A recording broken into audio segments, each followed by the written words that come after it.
And we're live.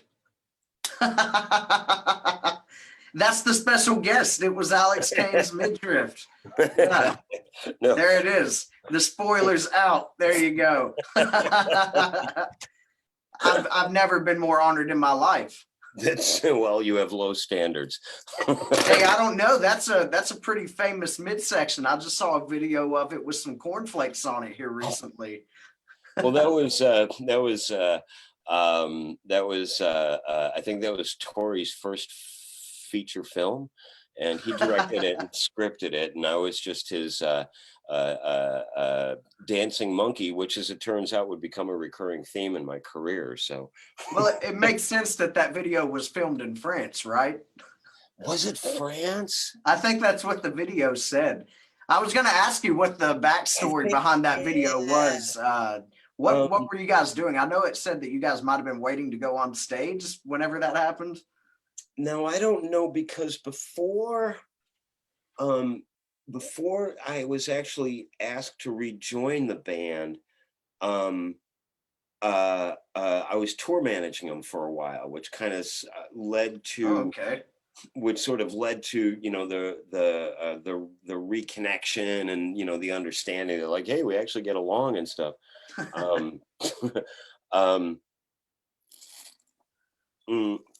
And then the guy that was playing in them before me was a really great musician, great singer, great dude, very handsome man as well.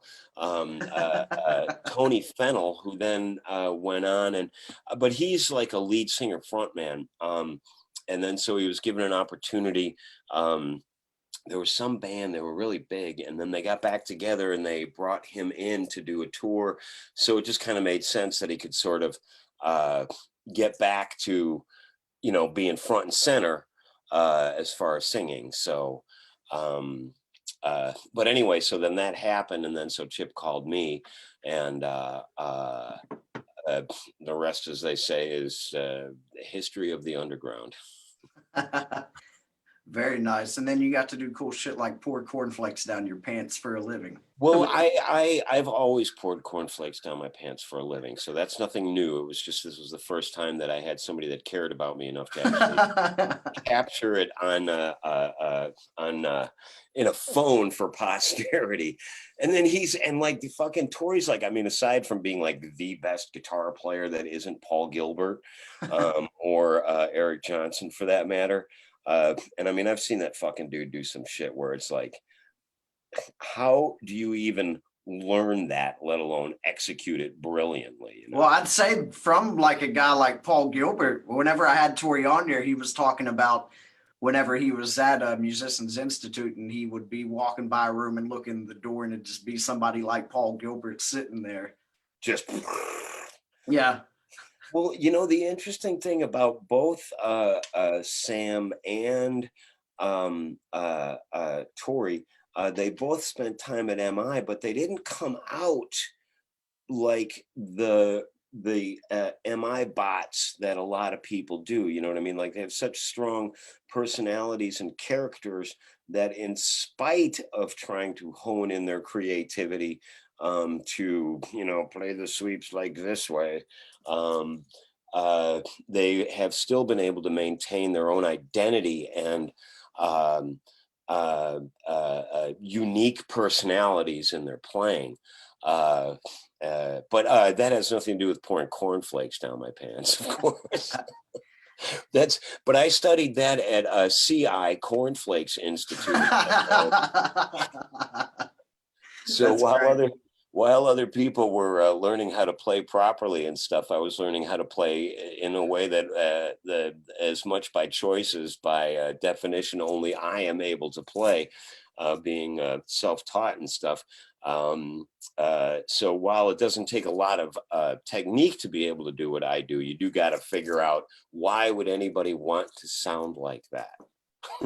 Of course.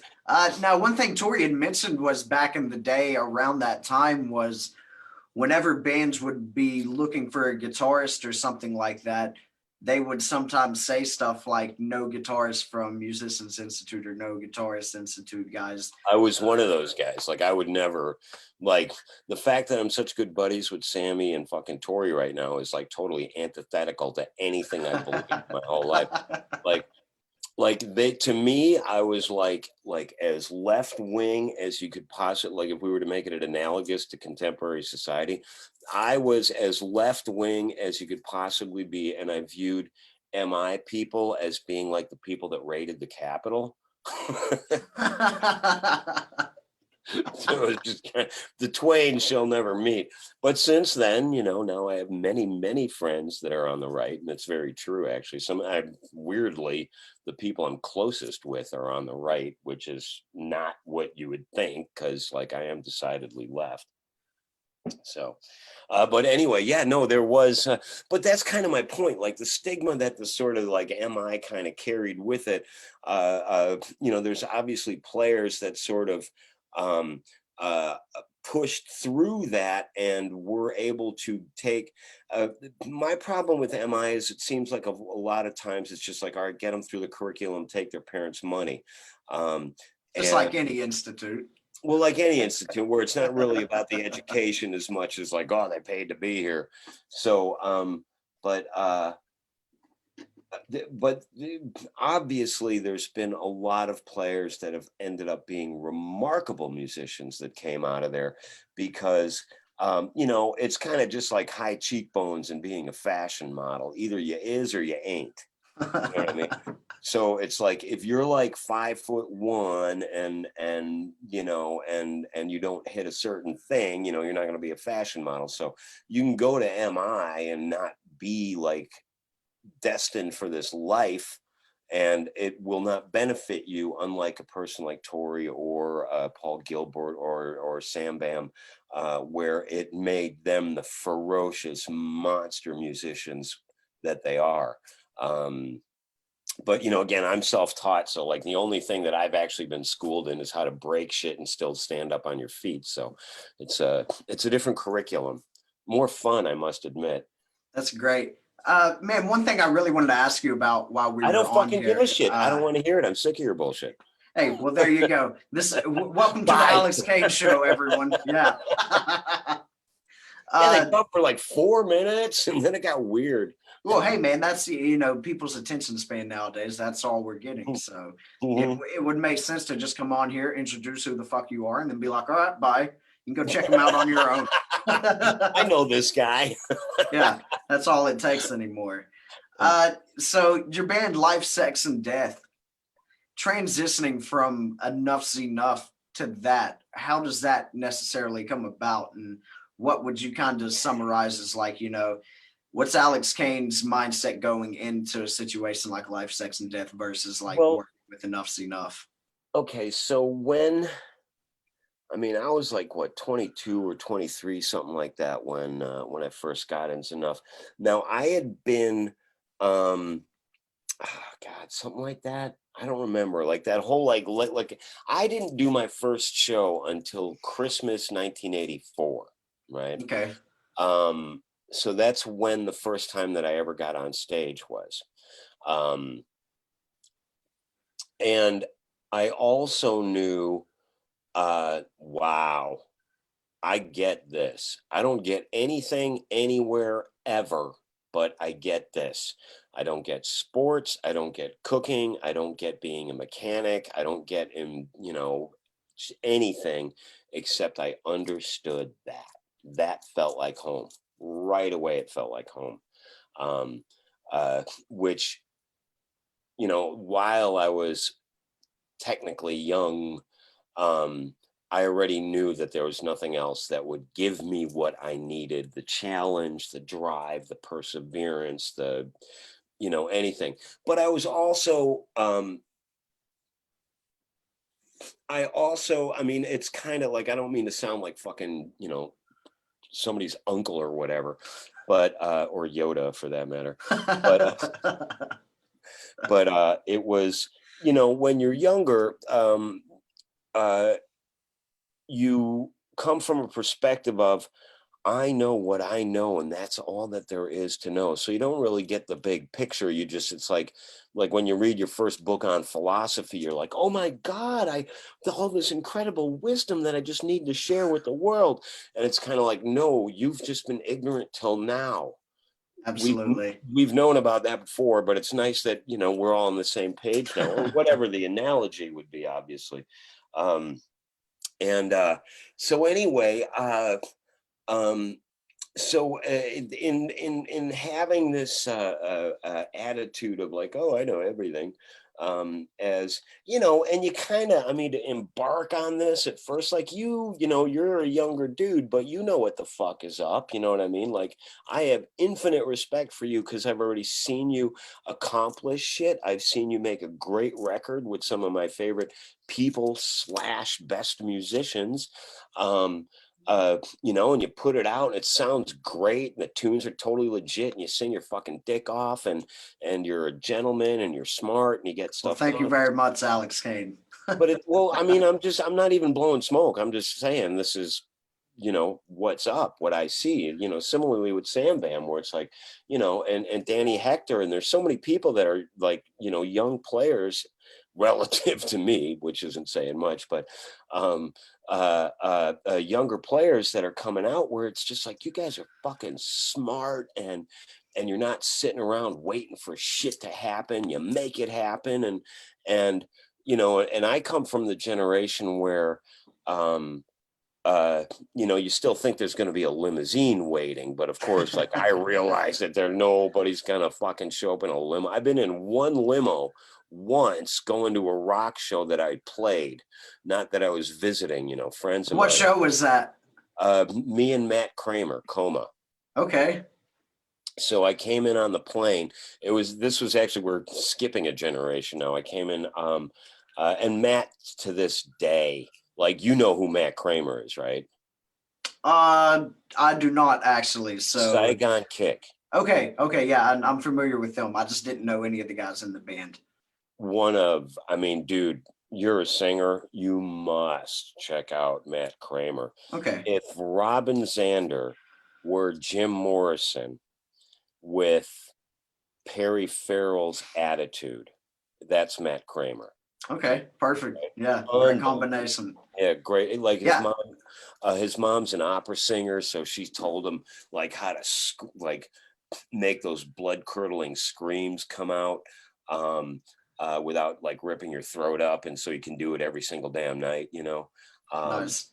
But so after Life, Sex, and Death was over, at least my participation in it. Well, I mean, nothing happened after I was gone, so I guess we can say that. But um, after that, I started a band with Matt. So and then we had some gig somewhere at a strip club or whatever it was. Nice. And literally, I flew down there. He picked me up at the airport in a fucking limousine, and we went straight to the show because it was some weird 24-hour porno drink-a-thon or whatever the hell it was. You know, and I remember getting down there and like I had learned Dear Prudence. It was a cover of Dear Prudence, so I had learned it perfectly a la the record. And then of course we get on stage and that's when I find out that they changed the arrangement. Nice. Yeah, so it was one of those things where it's like, okay, I'm gonna do a whole bunch of like fucking guesswork here. But so that was the only time that I've actually been driven to a show in a limousine. And you know, me personally, dude, I'm fucking from Chicago. You know what I mean? I am who I am, and it is who it is. It is as it is. I never, you know, even if I had a fucking #1 hit in the planet for a year straight, it wouldn't change who I am or how I am. So, you know, I'm never going to be like, hey, where's my limo and my Evian because things and please, my penis, suck it, you know. Well, the latter maybe, but the former two, not so much. And you're getting 2 meals, you know, with that because all the What? food you get 2 meals with that anyway, because all the food you've been storing in your pants. Well, I always say you're welcome. Okay, nice. Well, there you go. Alex Kane, a true gentleman. You heard it here first. You're welcome. For you, no charge. Terrible. That's great. So the experience. Bouncing back to the Life, Sex, and Death thing, you know, so Enuff Z'Nuff is, you know, power pop. It's kind of like Cheap Trick, Essence kind of music, and then you have Life, Sex, and Death, which, you know, it's very much so the hard rock, heavier style of things. So, Um, well, go that's ahead. an, that's an interesting point. Okay, so and we were talking about this briefly before. Now I got a mouthful of nuts, so I'll just be spraying them all over the camera. Um, hang on. Go for it. No, this is perfect. If I could chew louder, it would actually stay zoomed in on me. Hang I on. would not be having this go any other way than the way it's going. No. My world. This is it. This is how it goes. I'm your Right. guest right now. I just want you to know that. So you're the one steering the ship.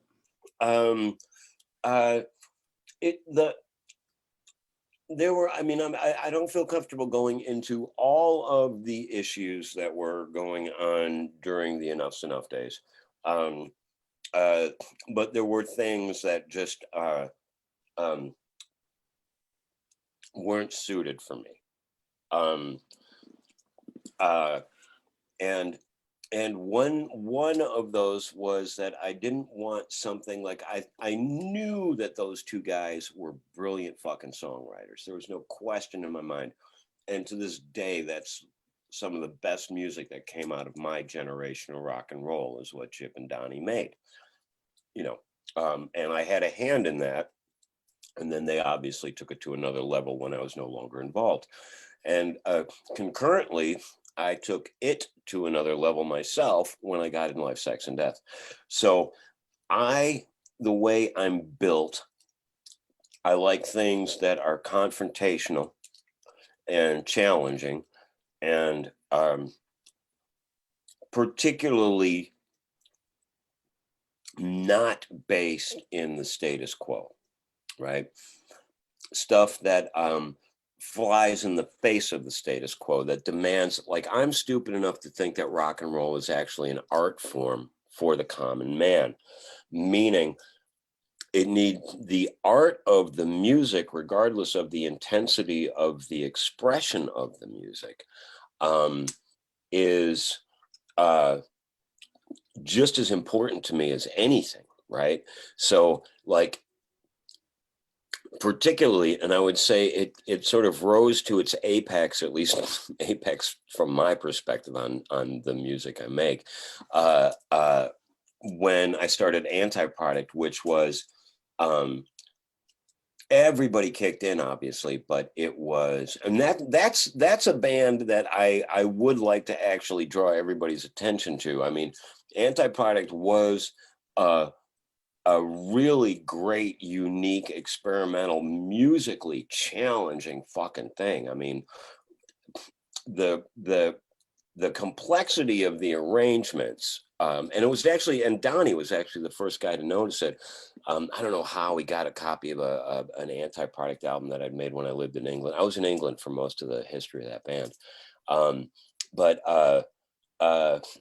and then I sent Donnie a tune or whatever. Me and him started making a record for a while. I don't remember. We did in like 2005, but that never went. Okay.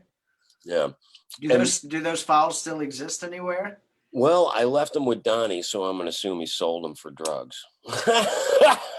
Jesus. He knows. Donnie knows who he is, man. Donnie knows what he's been through, and here's the thing about people like Donnie, whom I love, whom I respect, whom I admire, who I really have not much bad to say about whatsoever. Because when I was in that band initially, he and I were absolutely inseparable. We did everything together, everything 24/7. We lived together. We went to rehearsal together. We wrote together. We played together. I mean, we did everything together. And we laughed and we laughed and we laughed and we laughed. Well, like I was telling you before we came on air the other night when I had Donnie on, he only had good things to say about you. And like I said, he told everybody that he was always a big supporter of you being in the band and that he always appreciated the friendship that you guys had. Oh yeah, for sure. For sure. I mean, it would be, we'll never know ever. We'll never know. Well, I mean, it kind of goes back to like the initial question that you asked, where I wanted something that was more aggressive and twisted, and rooted literally in like punk and industrial, right? Because it was the late 80s, so Ministry was big, and they had those big crushing riffs and everything like that. And my idea was, what would it be like to take big fuck off crushing brutal metal riffs and then superimpose like 3-part harmonies on top of that and make it melodic like Cheap Trick, which is, I mean, I don't know if anybody knows, but like I'm really into Cheap Trick. Well, one thing I was going to ask about pertaining that's kind of on that same line as Cheap Trick, awesome, was who were kind of some of your bigger influences? And to me, as a guitarist, listening you to mean in height or in amount of influence they made? Well, I guess that that you kind of translate. All. I was going to say short, that you translated into your playing, because as a guitarist, listening to you, to me, your rhythm playing really hits me on the nose as Rick Nielsen. Like, I can hear the influence in your rhythm playing, and then your leads, I hear a super big influence from Eddie on those. It's like, the music to me in this band is like, Are you talking about LSD now, are you saying? Yes, your guitar playing in that time period in the band. And and that's one thing that's kind of hit me with LSD here lately is, so you guys kind of had this grunge sound to you. I don't necessarily want to put it in that box, because there were so many other elements to your guys' sound. No, we unequivocally were not grunge. Well, yeah, that's why I didn't want to box it into that, because there's so many elements when you listen to this music. So it's kind of like if there was a Van Halen of the 90s, it's kind of like Life, Sex, and Death, because you guys kind of had that, the energy that they had in the same scene, where, there was rock and roll coming out of the 70s, but Van Halen was that high energy, just the party band and all that. And, I kind of see the translation with Life, Sex, and Death, Well, I will say this. Okay. So, there is no way that you could have been a child of the 70s, a child in the 70s and into rock and roll, and not be influenced or acknowledge the importance of Van Halen and Eddie Van Halen if you end up playing guitar. But I was like, Eddie wasn't actually a big influence. I mean, I definitely, like, I learned Eruption, of course, because like you didn't have friends otherwise. And there are specific riffs on there. Like in Big Black Bush, there's a couple of Eddie riffs that I just, plus being left-handed, right? So this is my fretting hand, right? And I'm left-handed. So I'm sort of playing backwards. Yeah. Right. So like, but here's the thing, Tori's left-handed too, and he can do all that shreddery picking stuff that like, I'm like, you know what? If you cut my right hand off entirely, I wouldn't be much less of a guitar player. Right. And like, I don't know if you ever seen me play, but like all the chord, well, hang on, do I have a guitar here? I probably do. We're going to get a private performance from Alex Kane. This is great. Well, hang on. I got to start the smoke machines first. Nice. But the stuff that like, and I mean, this is, I don't know if like how many people that are guitar players are listening or not, but let me see. I'd say at least 3. And that's, and me and you being 1 and 2, right? Yeah. So, and the third one's Tori, because I saw Tori in the chat room. Hey, I saw him in the chat room a second ago. Tori, me and Tori, well, hang on. First of all, let me do this. So, okay, so now I don't have a strap. My Al Bain strap, which you'll be very happy to hear, is actually over there. And that's far. But I mean, I could actually. You don't even need the pick. I don't even need this hand. Well, that's good. You can just not wear the strap and use that hand to hold the guitar from now on.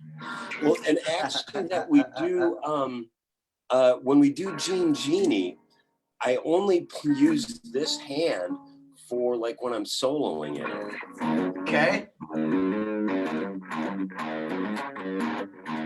And then with this hand, I'm doing like little flapper stuff. the Paul Stanley moves.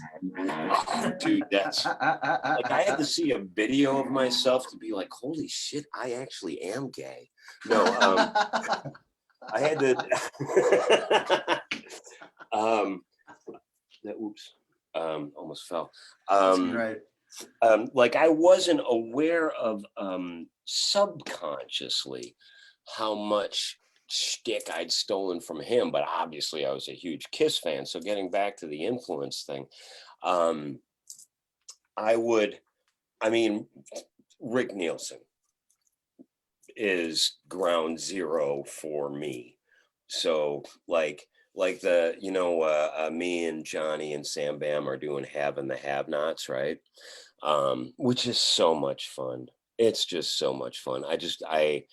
It's like being in a band without actually having to be in a band, so I totally get it. And we'll have and like for anybody out there that isn't in a band or whatever, you have that dynamic where this guy's getting on my nerves or whatever the fuck it is on any given day, because it is like it's a marriage of all these individuals, with their own interpersonal relationships and how that affects the whole and everything like that. But so like me and Johnny, I'll be like, no, we have to do this, and then he'll be like, no, you're wrong, we have to do this, and then like it'll never get shitty, and there's,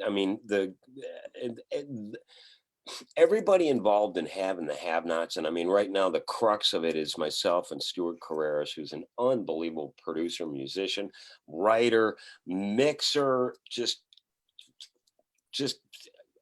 genius. And Sam Bam, and I don't know if this is embarrassing because he's really humble, but Sam Bam's a fucking genius, man. He's a fucking genius. The way he plays and his perspective on things, and he can, and he makes the videos, and you know what I mean? It's just like, how does one guy just have that much? Like he will definitely be making movies. You know what I mean? At some point, he'll be hired as a director or something like that. And Johnny is just, the world would not be the same without Johnny Martin in it. You need Johnny Martin in the world for the good stuff to keep existing. I love him so much, but we both have opinions, and I am not one to disrespect a friend, a colleague, a lover, whatever, by engaging the convenient lie. So the more invested that I have in a relationship, the more forthright I'm going to be about my opinions, because I am disrespecting the nature of the relationship if I don't say, no, Johnny, we're not doing 7 bass solos in this one. And then he goes, Alex, you don't understand. You don't know anything. We need 7 bass solos. And then I go, no, we need 14 guitar solos. And that's why you only get 3 bass solos.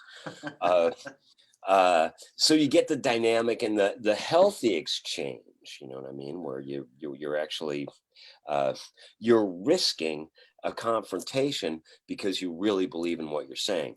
So you get that baggage, just like being in like, oh, we're going to go on tour and like 2 weeks from now, I'm going to hate all of these people. So you get that, but then without the actual having to hate them and seeing them every day part,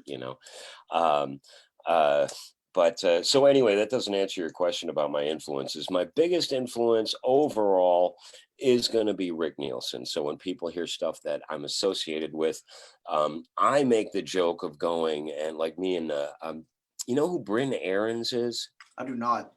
Oh my God, dude, do I gotta fucking show you everything? Seriously? You do. Yeah, man. I'm milking this relationship for all I can. I need all of your knowledge. I'm going to start sending you invoices. Okay. Go for it. Go for it. Get in line, Alex Kane. I can teach you how to avoid those too, by the way. That's cool. You just cancel everything. That's just don't give him a fake phone number. Yeah. Change your name. Ooh, that's what I. Yeah. Good old Columbia House days. Oh my God, yeah. Hey, speaking of special guests and people we like bragging on, I think we've got our first appearance from somebody else. Well, this is my interview. Who is it? This is we got Mr. Sam Bam making an appearance in the video. Sam Bam is always welcome. All right, let's get him in here. Wait, did he hear everything I was just blowing smoke about him? Is that how I don't know. Let's ask him and see what he says. Ladies and gentlemen, Mr. Sam Bam from Faster Pussycat. Bam! Oh, wait, I'm hugging my computer right now. Hi, Sam. I think Sam Bam might be the quickest repeat offender on the show we've ever had. He was my last guest like 2 nights ago. So what's up, buddy? Is this working? Yeah, dude. You can see it. It's fun. We can see. I heard Alex talking about the have and the have-nots. So I was like, I don't know. Do I join now? Yeah, absolutely. This is perfect. Do I crash it now? Alex, I kind of asked him about this the other night. But I want to hear him being him or him being me. I asked Sam Bam about this the other night. I asked him about hang on, I got a merch request here. I'm just going to blow really you up. I really want to know what was your mindset going into this project. You've got the have and the have-nots and deciding to work with these guys. Is that me or Sammy? You're asking. Can you hear me? Is he? He's frozen to me. I can hear you. Can you hear me? I can hear you. Can you hear me? Yeah, I can hear you. Okay, am I moving? Who's frozen? You're moving. Brandon's frozen. Brandon, are you saying anything? He's frozen. Sorry, I came in and ruined your interview. Thanks, Sam. Let's talk a bunch of smack about him now. He's totally frozen. He's completely frozen. Well, can we assume that we're still going on?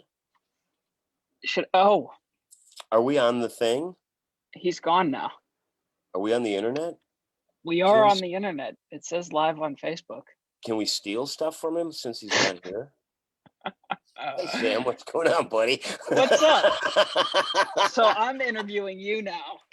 So I'm interviewing you. Dude, I've been talking to your dad all day. Oh, really? Yeah. Good stuff.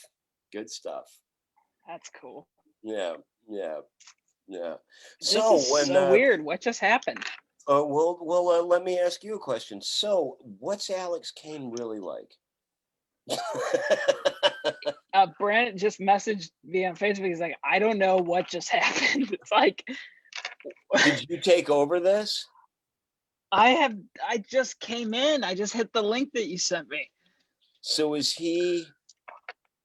And we can't invite him back in, can we?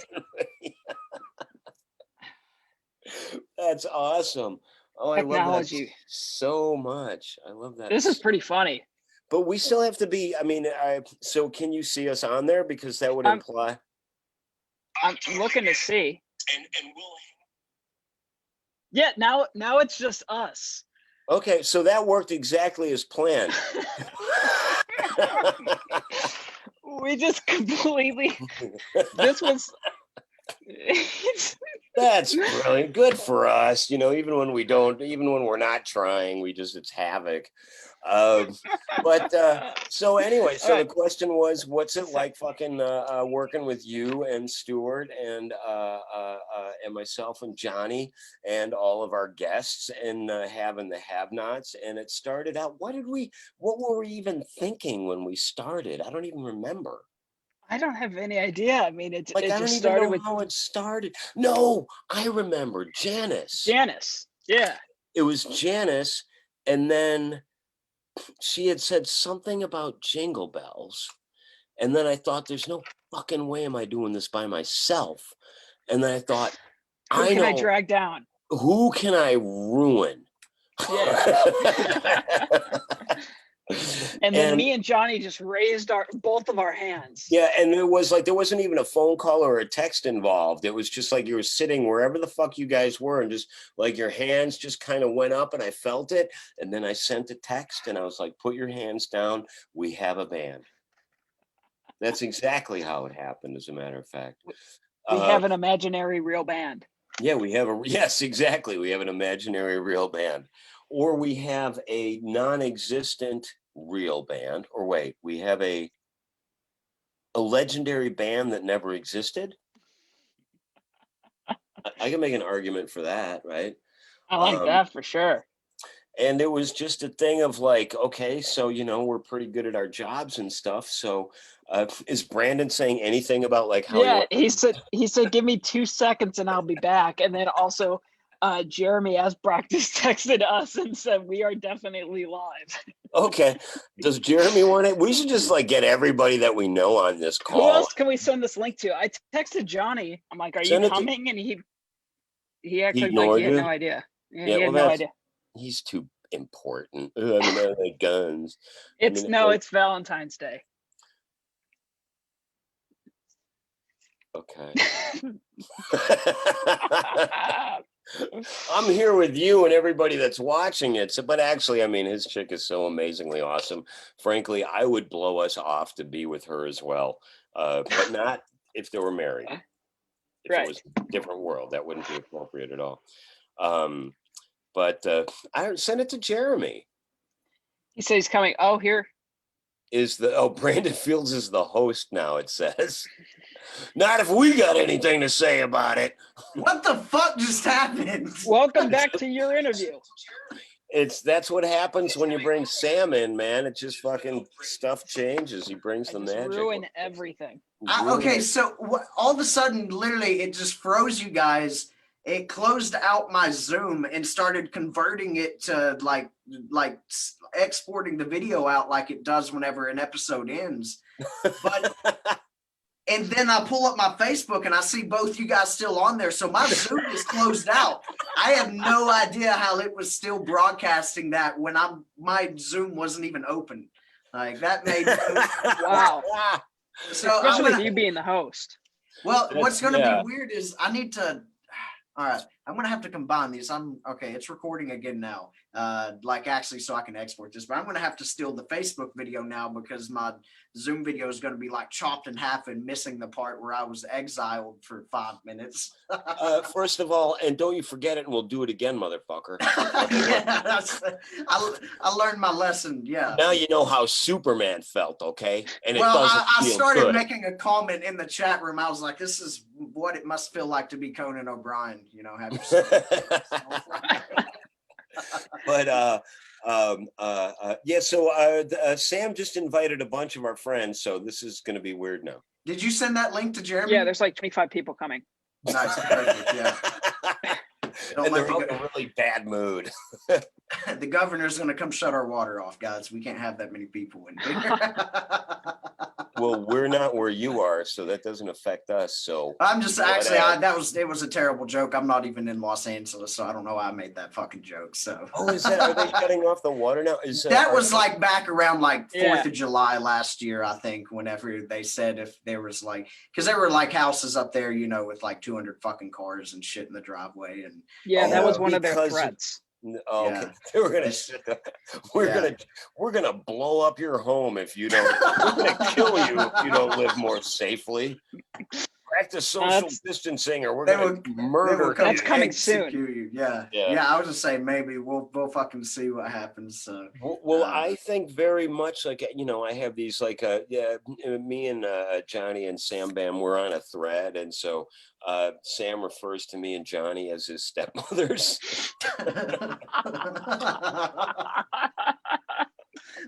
That's fantastic. And we are. Not that we're married. Oh my God! But you know what I mean. But we do. We just we turn into a couple of old ladies when you know what I mean. Perfect. I did this. I did this. Well, we did that together. But so we're on the thread, and there was that moment, and then there was the point that I was trying to make, which completely eludes me now. So never mind. What the fuck ever. It doesn't matter. We were talking about the upcoming Civil War. Oh, yeah. Well, thank God, right? I mean, there's too many people as it is. So That's the I'm idea. a pacifist, so I'm going to be good. This is where I would text Sam has left the conversation. I'll tell you what, though, if I'm building my own bunker, I want Alex Kane in there. That man is fit for survival, I think. Oh, me too.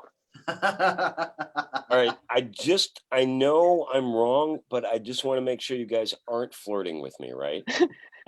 I mean, this isn't, because I'll go to the highest fucking bidder is my point. Well, we have this going. This is like my tribute to Brandon. And I used to look like that. Is that now? Are you flirting with me or not? Yes, that I used to look like that comment. Yeah. I'm flirting with you, and I'm breaking up with Sam Bam. Oh man, don't do that to him on camera. Come on. Well, I'm just toying. I'm toying with his emotions, is all. Oh, are you breaking up our not real band? Yeah. I've had it with my bullshit, and if anybody needs my ass kicked, it's me. That's perfect. One thing I wanted to ask both you guys, whose fucking monkey is that in the video? It's everyone. YouTube's. Oh, okay. So that's not actually somebody's pet in the band. Well, monkeys. It's a symbol for something, for a much higher meaning. Can you share that with the audience, or is that okay? No, we cannot. That's part of really deep. Yeah, it's really part of deep. the mystery. There you go. You got to have some mystique with the product. You know, it's too in your face. So it's super duper deep. But one of the keys for the global dominance that the have and the have-nots is experiencing right now, and I've heard it referred to as have-not mania. It's not something that we came up with. It's what others are saying. The people. I get it. Yeah, absolutely. The people of Earth. Hey, yeah, we have like 10,000 people watching right now in the chat room. So there's tens of people.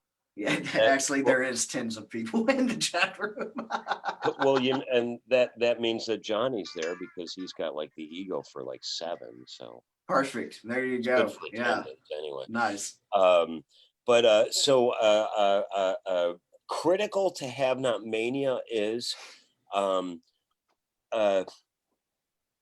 sort of just ruining beautiful songs with unnecessary parts and too many guitar solos, because the whole thing, I believe, is really just an excuse for me and Sam to take solos, and everything else is just sort of like the built around that. The way? It just built around the guitar solos. Yeah, but we don't tell anybody that, so they actually think they're working on a song rather than just eating our egos. Because if anybody knew that it was just about our egos and shit, and it's like, just spewing guitars. No, and it's all good because Johnny thinks we build the song around the bass, so it's great. Right. It's all around. Well, Johnny refuses to play unless we do, actually. So.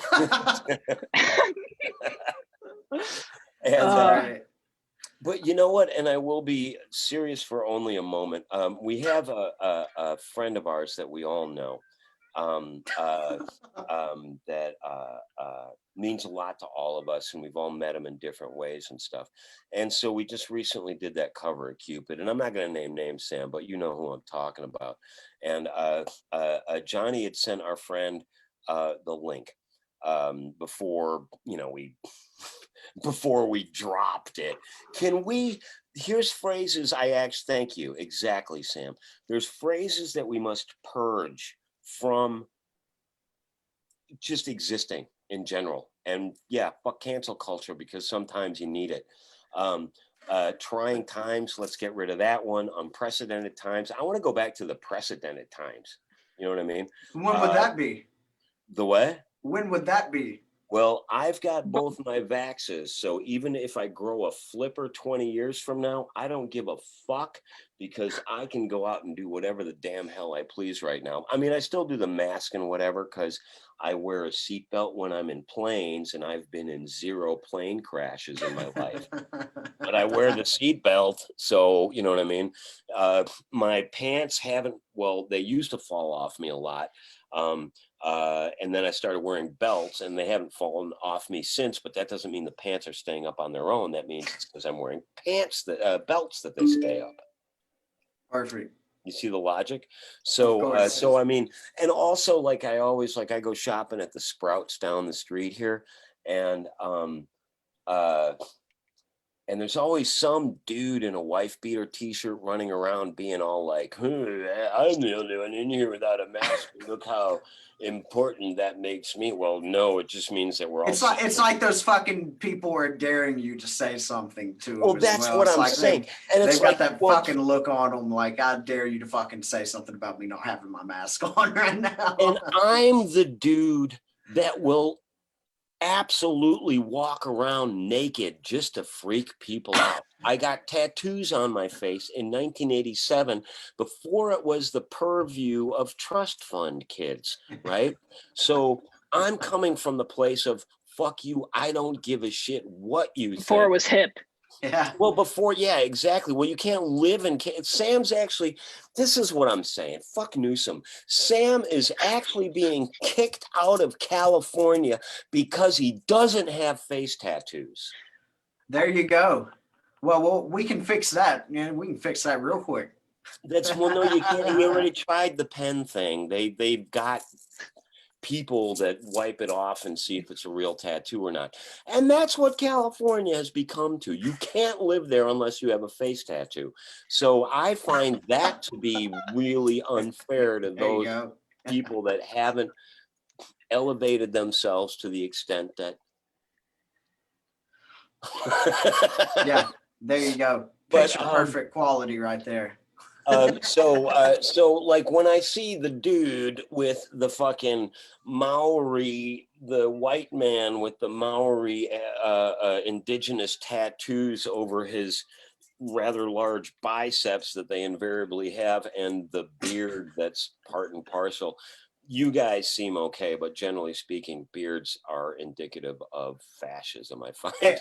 I mean, my beard is not out of me wanting to have a beard. My beard is I don't want to take 20 minutes out of my day every day to make sure I don't have this beard. So it's more just my lazy ass doesn't feel like shaving every day. So I gotta shave it this week though. I gotta shave the whole thing off this week because I'm playing a gig with Mr. Jeremy Asbrock and Philip Schaus with my GNR tribute. So I got to get. Oh, fantastic! Oh, you're the Axel one that I take. Wunter slash. The what?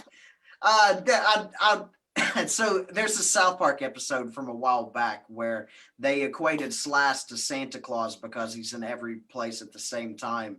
So there was like this Norwegian folklore called Wunterslaus that was Slash and how he like travels the world and how he's in like 8 different malls at the same time and shit like that. So. And that's you then? Well, I mean, I play Slash in the GNR tribute, so yeah, but I refer to it as Wunterslaus as a joke because of the South Park episode. And I find humor is much more effective when you have to spend a lot of time explaining it. It is, it really hammers home the punchline, so you have a lot of time to fucking get ready for it. Yeah. Yeah, right. Oh, 7 minutes from now when I give you the punchline, you're gonna be dying. Hey. And our viewers only got cut in half during that story, so it's not that bad. So we're doing good. Yeah, absolutely. I texted the link to Jeremy. I don't know if he's going to pop on here or not. And then I know that you guys reached out to a few other people as well. Any update on anybody else popping in here at the moment? Well, personally, I think it would be a letdown if they did, but let's see. We've got the 2 people that matter right here, so that I'm not going to. These are the 2 people that are here, not including yourself. Though, what we should do is we should just randomly drag people in. Let's do it. Yeah, it's up to you how you want to do this, man. So I'm Well, okay how do with we do it? whatever. Do we have to fit? I mean, I can get my mom. She's in the other room, but I don't know if she Hey, knows yeah, much about life, sex, and death. yeah. Ask her what she thought about Stanley. Yeah, that'd be Oh, great. that's mom's got a little bit of dementia working for her right now, so I don't think we actually want to go down that road too much. Here, this is my job. I'll take your word for it. Jeez. All right, that was not the direction I was thinking that was going to go, but all right, that's You Alex should Kane see for me you, in gentlemen. Sprouts Yeah, when I'm not yeah, wearing my mask. that's great. That's actually what I am gonna do, and I don't know if I told Sam this, but I'm gonna, so I'm vaxxed, and again, okay, so if I grow flippers in 10 years, whatever, I don't care. I'll get them tattooed and start a trend or whatever. Yeah, you'll grow the flippers, and then you'll say something like, "I got flippers in like 2017 before it was cool to get flippers." I got flippers before it was cool to get In flippers. 2037, dude. Yeah, That's actually not 2037. that. That's not that far away. That's so. actually, yeah, I Well, I guess so. started getting tattoos in 1987. back when it was illegal to have tattoos. Exactly. It was illegal to get them on your face and your hands. And then after was it after LSD? I think it was after LSD, and I didn't, it was rough times. And I had to, because you go from anybody who ever had a major label deal, the first thing that everybody who works at that record company tells you is they say, you're going to be the next whatever band we just broke, right? Yeah, It is. It's a thing. It's like income justification. And so for us, you're going to be the next Faith No More, right? Now, you're 25. You've been in the middle of this gigantic fucking bidding war. You've got, however people perceived Stanley. I just saw him as a really good musician that we couldn't afford pyro or Kiss costumes. So it kind of manifested like that, and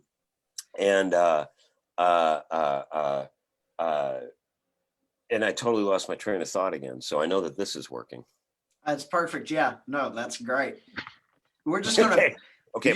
You can pick back up on that just whenever it comes, and we'll just glue and we'll cut and paste these parts together. Sam's really good at editing, so if you actually need some help, Sam's the man right there. Can you make it sound? Can you make it sound like he's having an intelligent conversation right now? Nobody Sam? can do that. So, Sam, what do you guys got coming up in the future with the Have and the Have-Nots? You guys already got some more stuff planned out with you guys? A lot of wine and science with Alex Kane. Perfect. When me and Sam actually really, we were always cool with each other and stuff, like when he first started, before he came in and took over the scene, when he was just sort of coming into the scene. And I'm like, and you were what, 22 or younger? When we first met, not, you know what I mean? At first. I don't really remember when we very first met, but I kind of felt like we really kind of started becoming more closer friends with the Ben Graves show, which was when I was 22 or 23. I think maybe 23. Yeah, that's right. Well, that was the first, that was the serious endeavor. Yeah. And I remember it was you and Danny, and who was on bass? There was a lot of different bass players. I mean, But, I think that's one of the first times I ever played with Gabe too. Was that was he? So he probably was on those tunes you guys did with Roy, right? I don't know. I mean, because Johnny was on some, Ben White was on some. There was a ton of different bass players. Well, because when we did that rehearsal, was there even a bass when you guys were playing with Roy? Because what was the song you guys were doing? You were doing. We did that Jesus Christ pose. There was no singer. There was a bass player. I think it might have been Ben. It may have been Ben, yeah. And so a couple of years ago, a friend of all of ours who were in the scene, Ben Graves, who is a drummer and a friend, and he passed away much too soon. much too soon. And through a weird series of circumstances, you know, depending on what your belief in coincidence is, but through a weird series of circumstances, I found myself at Ben's actual funeral. I was on tour, and I knew, and he'd been in Anti-Product with me. He was, after he was in the Murder Dolls, he joined Anti-Product, and he was in the band for a couple of years. Okay. And, you know, we got to know each other really well. And even though he was a very sort of reserved, insular guy and didn't just like give his friendship away, we found common ground where we could just both be the extremely nerdy goofballs that we actually are trying to hide by being cool and playing guitar and breaking shit and whatever. So Ben was a wonderful, wonderful friend and a great player and incredibly creative with his parts, and just can't say enough good stuff. So, but I managed to, I was touring with Z'Nuff at the time, and I looked up, you know, I was tour managing, so, you know, I had to make sure that everybody was alive and nobody was ODing and everybody was, you know, knew what the plan for tomorrow was. And on a whim, I looked up where the actual funeral was. And it was literally 20 minutes from where the hotel that I had booked 2 months prior when he was still alive had been. Wow. Yeah, exactly. Exactly. And I'm not like God guy, but I'm definitely like electromagnetic energy making the universe whole guy. And and I'm like, well, I would be the worst piece of shit if I didn't make sure that I attended my friend's funeral that's 20 minutes away, even though it's on a show day. So I figured out how to get there and this, that, and the other thing, and blah, blah, blah, blah. And, you know, and Ben's mom, who I'm very good friends with now, I met her through the tragic loss of one of her sons, is one of the most remarkable, beautiful, genuinely beautiful physically, and spiritually, and just super smart and whatever. And I immediately knew that this is a formidable woman, a woman of substance, as is her husband. And I'm not diminishing him, but, you know, I'm talking about Ben's mom, you know what I mean? And it was myself and Ben's fiance, Ben's mom, and Eric from the Murder Dolls. He's in the Genet Torturers now, who is Ben's best friend, and in the Murder Dolls with Ben as well. And there was a lull in the conversation, and just because I'm sort of built the way I am, I go, we got to do a memorial concert for him. And right as the phrase was leaving my mouth, I thought to myself, I'm gonna fucking have to put this whole thing together. But it left my mouth, you know what I mean? And Ben's mom was like, that's a great idea. So I'm like, all right, that's what I'm gonna be doing then. And it was, out of all the things that I have ever done, and not just from like the friendship, but just from a pure logistical, what was demanded of me perspective, it was the hardest thing I have ever done. And I love to be challenged. My favorite thing is to be panicked and having no idea how I'm going to finish what I agreed that I would, because I know I will never not finish what I agreed that I said I would. Right. So it's that like ramping up of like the adrenaline and the energy and like, who am I going to call and whatever. So I didn't want to get a bunch of dudes that would parade up there and kind of get their egos involved. I wanted solid guitar players that I knew would not be full of shit nor excuses and would crush the task before them. And I called two guys. One was Sam Bam and the other was Danny Hector. And I'm something of a control freak. I mean, LSD was my band. I made it sound that way and put it together. And Anti-Product and Marky Ramone, I was the musical director for all of this stuff. Now that I know what that phrase means. So when it comes to doing concerts for friends of mine that passed away that I know his whole family's going to be at, my instinct was to be incredibly controlling. So we got together and we rehearsed. And Sam, Bam, and Danny were there, and like whatever songs I didn't do went to either both of them or some combo of us, right? So we were the three of us did. And dude, how many songs were there?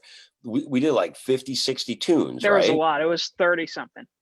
And but that we it's like 30 or 40, something like that. That we ended up doing, but like on the night we were cutting, yeah, because it went over and over and over. And Danny and Sam were coming up with parts on their own and they're like, hey, we're going to do a harmony here.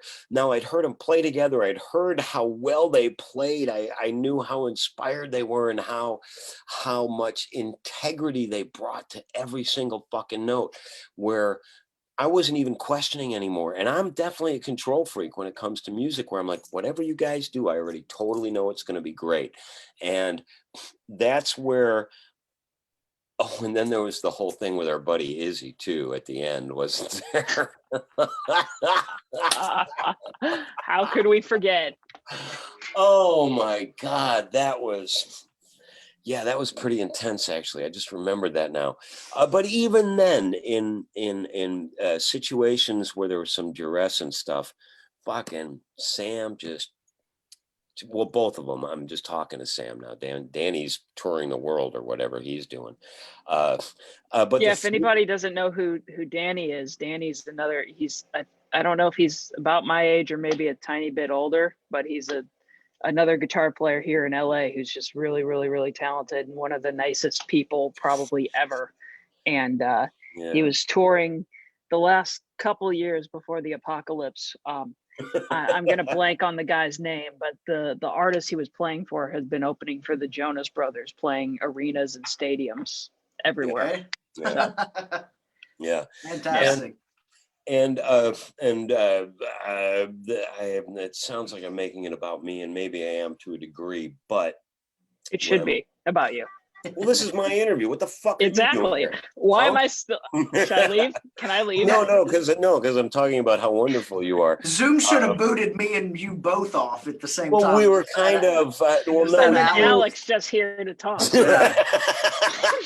Yeah. At last, a real interview. Let me tell you about me. But it was. I knew that these were both formidable at that point, younger players, now entering into their prime, now only entering into their prime. You know how well Sam plays, and Dan plays as good as Sam in a different way. Okay. And only now are they really understanding what their abilities are, how rarefied to be able to do what they do is. Same thing with Gabe, but I mean, Gabe's like the loose cannon train wreck. So it's better if he doesn't know how good he is. You know what I mean? Because he can just he's something else. There's only, as a total joke, and me and Sam got a thread, and then we're on like 15 different threads. We're on one with Jeremy and Ace, and then we're on another one over here, and everybody's on everybody's threads. Basically, we should just get like one thread. That's what I told Sam the other night. I was like, it's crazy talking to all of us how it's always the same conversation where it's like somebody gets brought up, it's always, oh, hey, I'm in like 3 text threads with that guy. Yeah. And I was like, there's one person that changes in each one. There's like one or two people. Yeah, there's only like one difference. Yeah. That changes it from being the guitar nerds text to this other one. There's 500 different fucking text threads with like 10 interchanges. And that one person makes all the difference for what the thread's about. Absolutely, yeah. Well, we can't say that in this thread. Perfect. Yeah, And you get them absolutely. mixed up and you're like, oh no, who did I just add?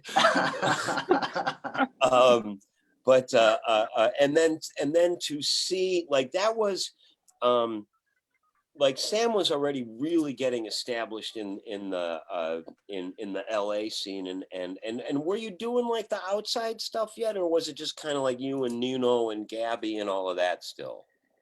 It was mostly that, and at that time it was kind of when I was just back getting into Butterside again. So before I was really getting involved there, and then much before the Pussycat and Dorothy and all the other stuff that's been recent. Yeah, okay, so that's been more recent. Yeah. But I knew I could click with their personalities. I knew that I wouldn't have to explain the glaringly obvious to them. I knew if they wanted to add something, I absolutely, and Sam will attest to this. That's all I keep saying to him is I'm like, dude, just use your instinct. Don't ask me. Use your instinct. You know better than I do. Um, and everything they brought to the table was gold. And then subsequently, more and more stuff started happening, particularly for these two guys. You know what I mean? Where they're doing pretty much as good as anybody out of the scene that we came out of is. You know what I mean? And rightfully so, rightfully fucking so. And I was not at all, I am not at all surprised at how in demand both Danny and Sam are. And I'd hire them. You know, I didn't pay them, but I definitely hired them. You know what I mean? Oh, I mean, I gave them each. Oh, yeah, we did the memorial concert for our passed away friend and stuff, but they wouldn't do it unless they got 1,500. So I can name a No, few of those people. I'm kidding. Any day for that stuff, for sure. Yeah, that was, and it was, I mean, it was intense and it was crazy. And I remember, and Sam, I don't know if you've seen it or like if she was up there for any of the tunes, but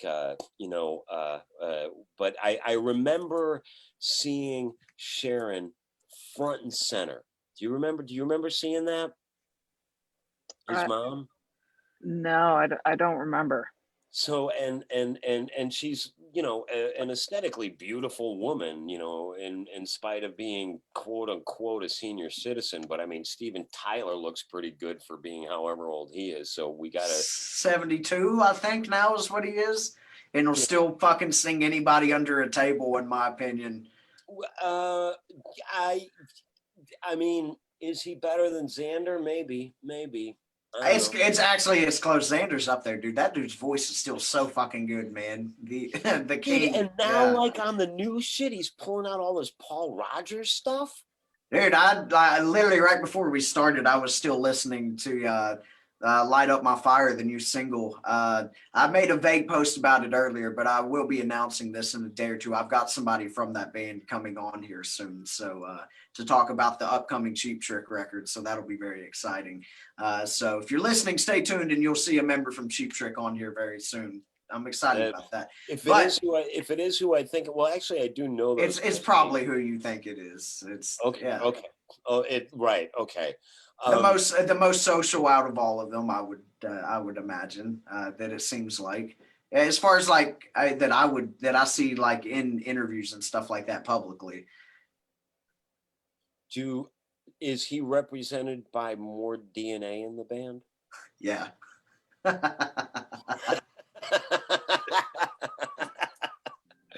I think I know who it is, and I definitely tell him I said hi because we've done a bunch of the jams together. Nice. If I think, but we'll have to make sure. It's who you think it is. So, okay, yeah, dude. You know what? He's well, and he, you know. So I got Rick on my arm. Wait, hang on. There's Rick, right? So I first, you know, I met Dax at the jams, and because like I know more about Cheap Trick than Rick Nielsen, like I could definitely be like, no, that's not the chord you played. So you know, I showed it, and you know, we've done jams and whatever, and like maybe the second one that we did, the Ultimate Jam Night one. we were literally about to go on. Now I know Cheap Trick like the back of my hand, so you can drop pretty much any Cheap Trick song on me and I'll be able to like wing my way through it. Even the new one? No. Well, yeah, if I know what key it's in. If I know what key it's in, I'll fake it. Because I can anticipate the chords okay for whatever reason. But there's only like 7 different notes, so I mean it's. Oh, is it one of those? Okay. No, I'm not saying that song specifically. I'm just saying like in general, there's only so many notes. So. Yeah, and you just try them out until it doesn't sound like people stepping on cats, and then you know you're on to one, right? Yeah, absolutely. There you go. You got your free guitar lesson of the day from Alex Kane right there. Yeah, just keep making the faces until it doesn't sound like you're fucking up. Yeah, and absolutely. how to not use your right hand. And don't use the right hand. Yeah. Well, that's I have sort of taken Sam under my wing as far as how to be a one-handed guitar player. And the next thing, the other thing that, and we got to do that. Yeah, right. There you go. The other thing that Sam and I were talking about, like, you know, because we're both pretty physical players, and, you know, we have, and what happens, and you probably know this, Brandon, like if you do something and you know it's kind of cool and like the fans kind of got into it or whatever, you make that part of your arsenal and you sort of go back to it, right? And so I've been doing this a long fucking time, so I've got a pretty big arsenal of shit that I can seem exciting with or whatever. So, and Sam's got a bunch of them too. So I think what we should do is we should name them all. Like we were like, you know, figure skaters, the, you know, the one-handed string punch, you know, that the one that Ronnie stole, you know what I'm talking about? Oh yeah. Where you do the thing and you do that. That's complete Alex Kane. Let me get one of. Look who it is. You sure about this? Hey, somebody is really, really a beautiful being, and then there's who's the fucking guy? Hey, buddy. No. What's up, Jeremy? I came in here. I saw the baby laying here, and I looked down and I saw I had a Zoom invite. And I'm like, well, this is pretty much the worst time. You know what? You guys have had a hard time tonight. I'm gonna make it even worse. Absolutely. There you go. I got one kid raising hell. This guy was crying. I picked him up. Oh, I thought I'd spare you guys. So anyway, I'm just crashing for a second to say hi. It's very good to see you, Jeremy. I hope y'all got it back together. Yeah, you know, I just got my show stolen from me for a minute or two. Well, that's what's going to happen now, Jeremy, is that like Brandon's going to get kicked out and it's just going to be the 3 of us. And in as much as, because, you know, all shows need costume changes. So. Perfect. Yeah, actually, Brandon, we have a private text. They'd planned this all along. Oh, nice. Absolutely. So what? Right. So I mean, the technology does exist and will likely happen in the future. Okay, sounds good to me. You know, look at I appreciate the heads up on everything. But look at the face on your baby there. He's like completely just like, what is going on? Enamored. As Todd Kearns would say, these are the ugliest cam girls I've ever seen. Yeah. So what are you up to, man? What time is it by you now, Jeremy? Oh, it's like 9:15 or something like that. You'd never guess by this dude in the background. He's speed racer fast. Oh wow, nice. That's great. I didn't know that. I thought you only had one child. I didn't know you had 2. No, this one is 5 months old. Oh, so that's a brand new one. Wow. Oh yeah, he's real new. Like I was surprised to find out you were even heterosexual. Yeah. Well, now I have proof. Yeah. Wow. That's so the did best Brock thing Hudson kids are had for. kids, bro, but your secret's safe with us. and it's raining ice here, so tomorrow ought to be fun and interesting. Oh yeah, the weather is shit here in Kentucky right now. We're under a winter storm warning with about 7 inches coming tonight, and an ice storm directly behind it. And Sam's over there like, what? It was windy today. Are you guys even allowed to go outside and check the weather right now, though? I mean, I don't know. I haven't gotten arrested yet for leaving my house. So yeah, perfect. There you go. Well, that's because he's got like a bush costume that he puts on. So he's, you know what I mean? So he's got the bush costume, and then so Perfect. there you go. Yeah. That's great. So Jeremy, what have you been up to, buddy? Anything exciting happening in your world of not a music? new baby. You're looking at it, bro. That's perfect. He seems very enthralled with the camera, so he's He's definitely not camera shy. Yeah. He's like, what is happening right now? This is great.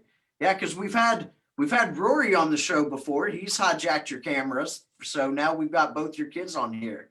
I'm not gonna lie, I'm kind of surprised he hasn't come in here and tried to take over. I'm gonna say we heard him crashing around in the background for a minute, so yeah. Speed racer fast. He's like, I see what happened the last time that Sam Bam came in. I'm not gonna ruin their whole thing right now. He's a conscientious young man. That's great. Jeremy, have you got to check out the Have and the Have-Nots yet? I did actually.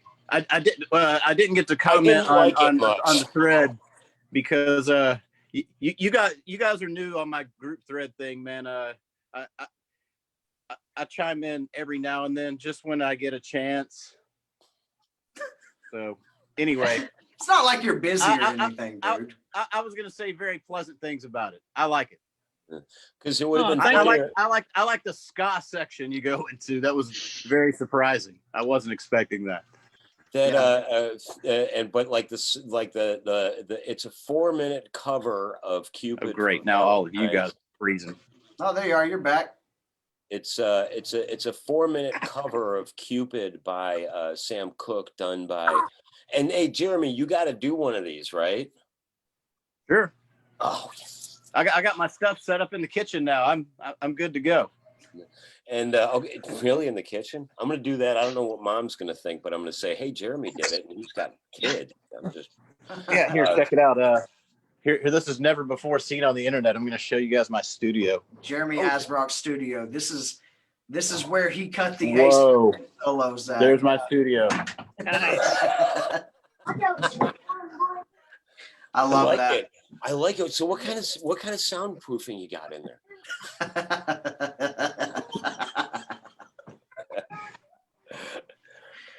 It's it is kind of crazy to think like we've all been doing a lot of recording and shit during the these unprecedented times at the new normal. Yeah, the new normal. No. That's the other one. That That's the other one we have to delete. That phrase is banned from this show. We do not condone that on here. Yeah. Life, okay, I'll leave now. Well, sweeps, that's another word. We can all stay. None of us are that guy. Sweeps is another word. Sweeps needs to be sweeps. What are those? A new kind of power chord? No. Here. This is actually very important. Speak amongst yourselves.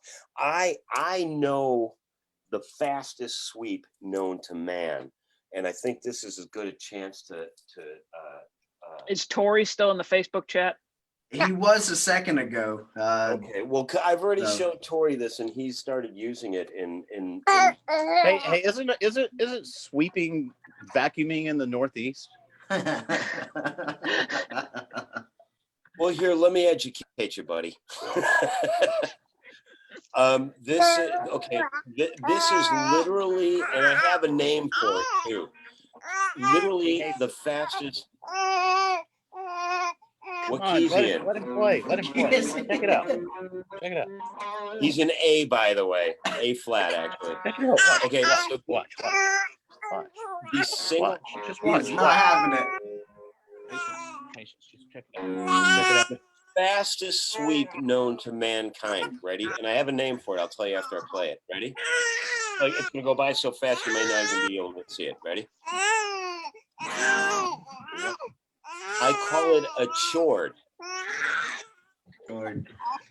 A chord. Perfect. A chord. You can't even. Can you even? I mean, it sounds like one note made Come of on, one guys. really thick note, doesn't it? All right. So the chord, you guys can steal that All if right. you want. I'll see y'all later. Bye, everybody. Bye. All right, See y'all buddy. for a second. Good night, Oh, guys. that's great. See you, Jeremy. Good night, buddy. I'm dying laughing because I totally get it. I totally get it. That's why it's so funny to me. That's great. And he was actually the guy. No. I didn't know that I was writing with Jeremy for your record until you told me I was on 2 songs for your record, I think. Because I Okay. did the solo for the one, right? Yeah. And then Oh, I heard that, by the way, and it's sick. I'm glad you enjoyed that. what was this? Danger? Was that the name of it? Lady Danger was the one you played the solo on. So And, that song actually had the most people on it on the entire record. That was the only one outside of the 4 of us that had really other people on it. It had you playing the solo on it, and the person singing the verses was Eric Jake from Wild Street, who's another band on Golden Robot Records. What was it? And I did another solo for another band on that label. Ghost of Sunset. Yeah, I was just looking at the name, Ghost of Sunset, right? Yes, And Sandy, I've got that track as well. That was a killer solo you did on there. well, that was, and I'm not even. This isn't even an exaggeration. I don't, it's Sam. I don't like playing above the 17th fret.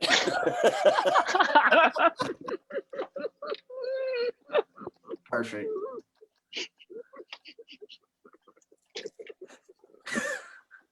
Now I saw one of you guys share a status about that the other day that said there was something. It was like, "What's it like up past the 17th fret?" Or something. So, Alex, tell the story, or am I telling the story?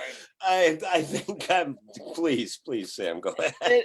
It'd be funnier if Alex tells the story, but I guess I'm telling it. We were on the Monsters of Rock cruise like this time last year, back when you could have fun in the world. In And public, yeah. When you can exist. Right. Man.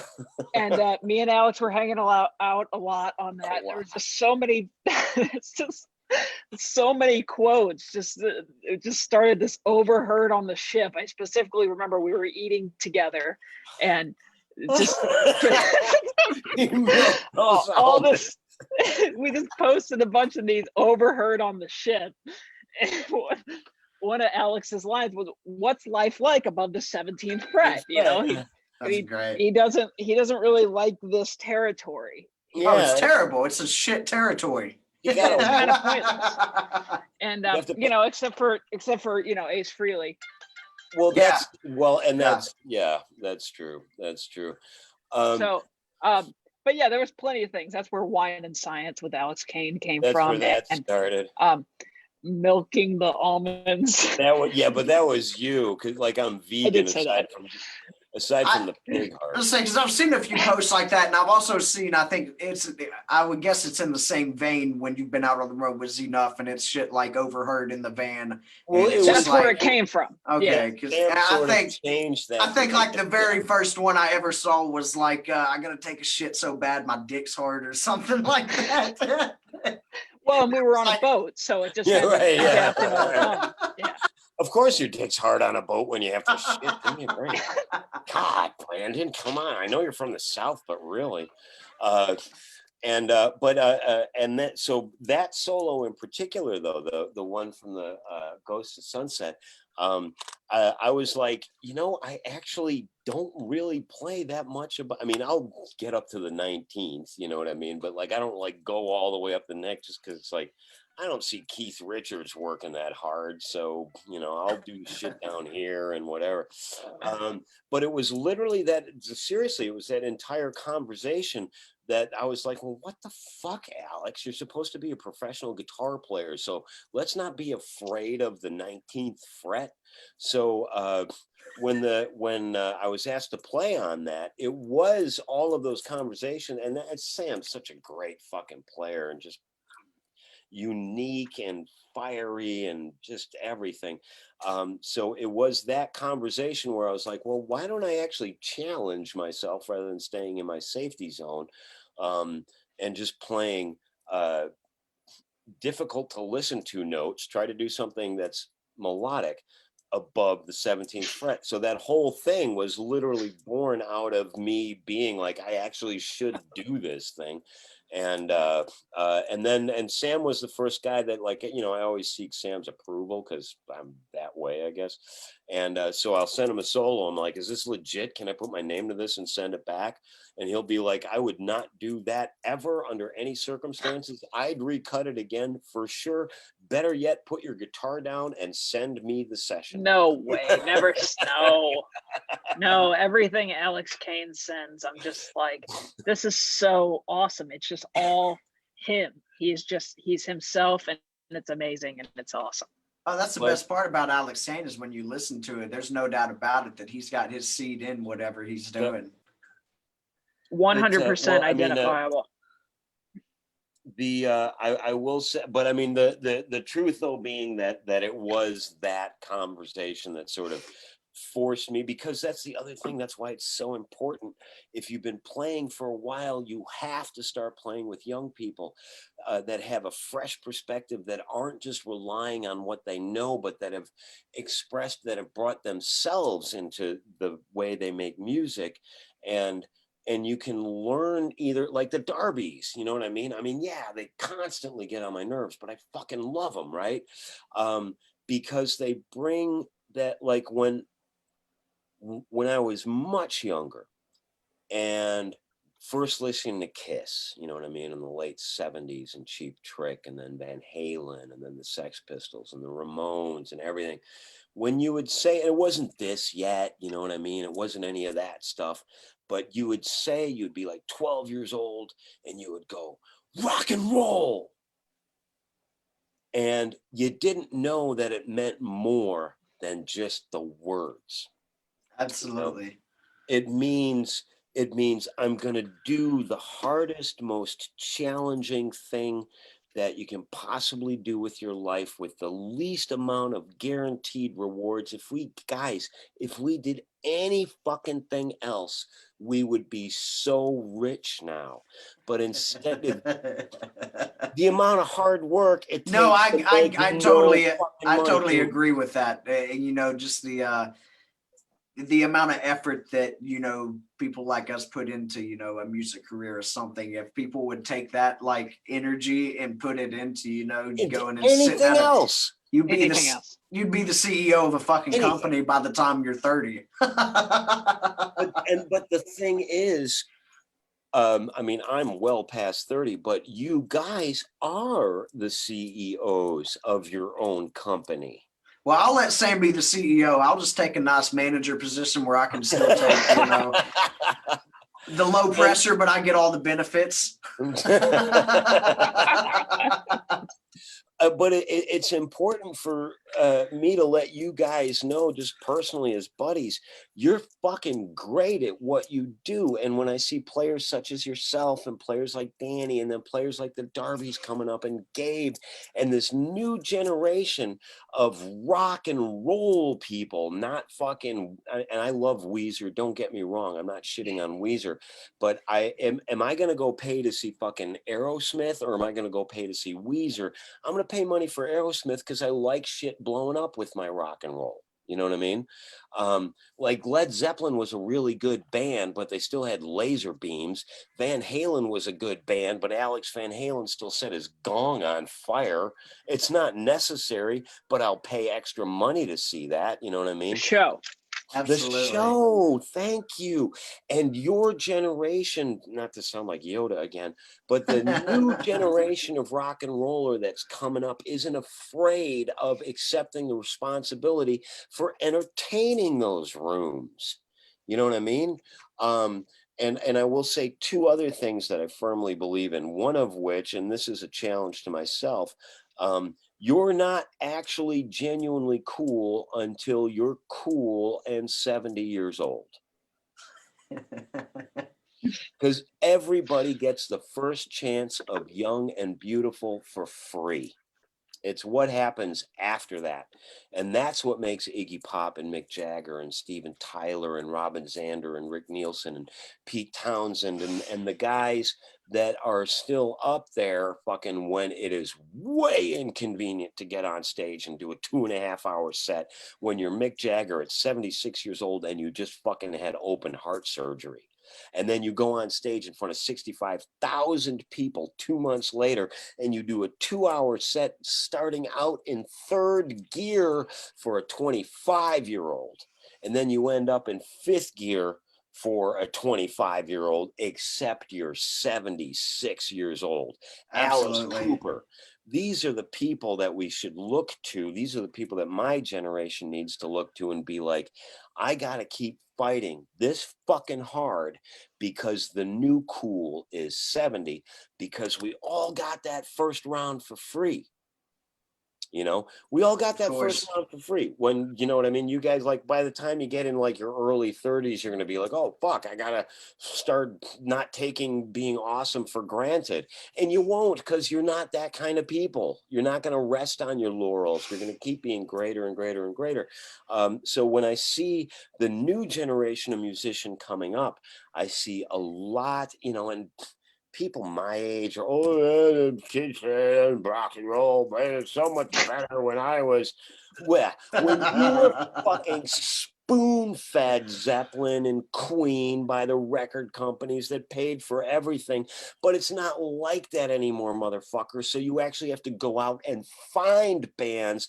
That's my favorite expression, being my teenage rock and roll heart. I am 55 years old. I have a teenage rock and roll heart, and I will never stop having that, because that's the day that I should stop getting on stage, and that's the day that I'm wasting everybody's fucking time. So it's got to be about, like, I'm going to be this now is the best I can find somewhere inside of me. It's just gotta be the best, because otherwise my teenage rock and roll heart starts dying.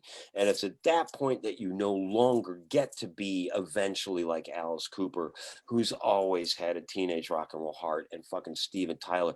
And you know the difference between garbage that's phoned in and the real shit that's gonna get the one bisexual goth kid in fucking Nebraska who wears eyeliner to go to Walmart and is mercilessly ridiculed by every fucking person. Well, you know what? That's our family right there. That's the guy that we're fighting for. Everybody else has it easy. You don't make good, stable, balanced people don't make good art. It doesn't happen. Yeah, I can agree with that. Yeah. You don't have to. You don't have to. What do you have to explore? I've got everything, and, you know, I'm beautiful. I have money. This thing is perfect. I've got a 6-pack. I'm proud of my 1-pack. Okay. It took me 55 years to get a 1-pack. I am not taking my foot off the gas now. Oh, great. Only like 250 more years to go and you're set. Yeah. Yeah. Oh my God. I'll have a 0-pack by then. Like, yeah. Oh, and this is going to be me being a shitty, superficial, baggy kind of jerk off person. But I have to say, whatever you do, when you go buy Vince Neil tickets, don't sit on the side of the stage, even if they're like VIP. Oh man.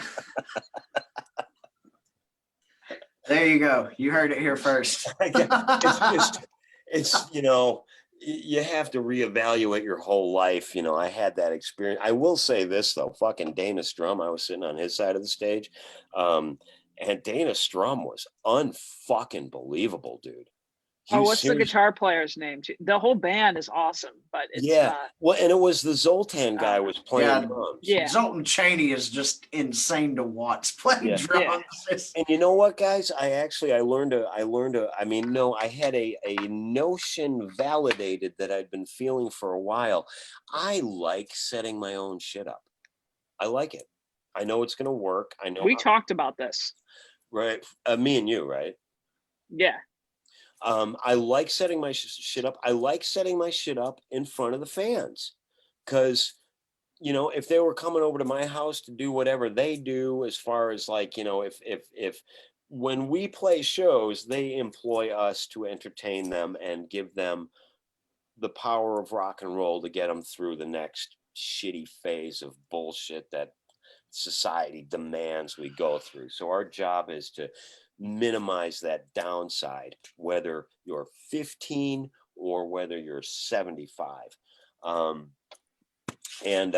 So I like setting my gear up in front of the people there to see the show, because they know then I'm a service provider and I am here to prove to you I am grateful that you've shown up, and that I want to respect the fact that you didn't stay at home and watch Netflix. So, and seriously.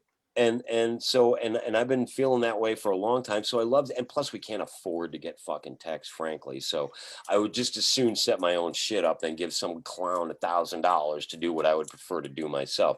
I went on vacation once in my life. I went on vacation one time in my life with an ex-girlfriend of mine. It cost me $2,000. It was fun. We went to Mexico and I saw Chichen Itza, you know, the one that does the thing. Okay, yeah. The pyramid. But it occurred to me about 3 days into it, when I was really like jonesing to play guitar, I have spent $2,000 to spend 10 days not being able to do the one thing that makes me happy. Play music. I get it. Make music. I'm like, why the fuck did I? And then we just started fighting all the time. And then I'm like, okay, I spent $2,000 to be told what is wrong with me in close proximity, and I can't run away to my guitar. So anyway, that didn't work out real well. And then when we saw that show, and I didn't know who he was yet, but I'm like, well, that's a pretty flamboyant fucking drum tech that Vince Neil has there, right? You guys obviously know where I'm going with it. And then so he's setting everything up, and then, you know, before the show he goes back up there. Zero ego. And then he gets up and he plays that way. And you guys know why he plays the way he does?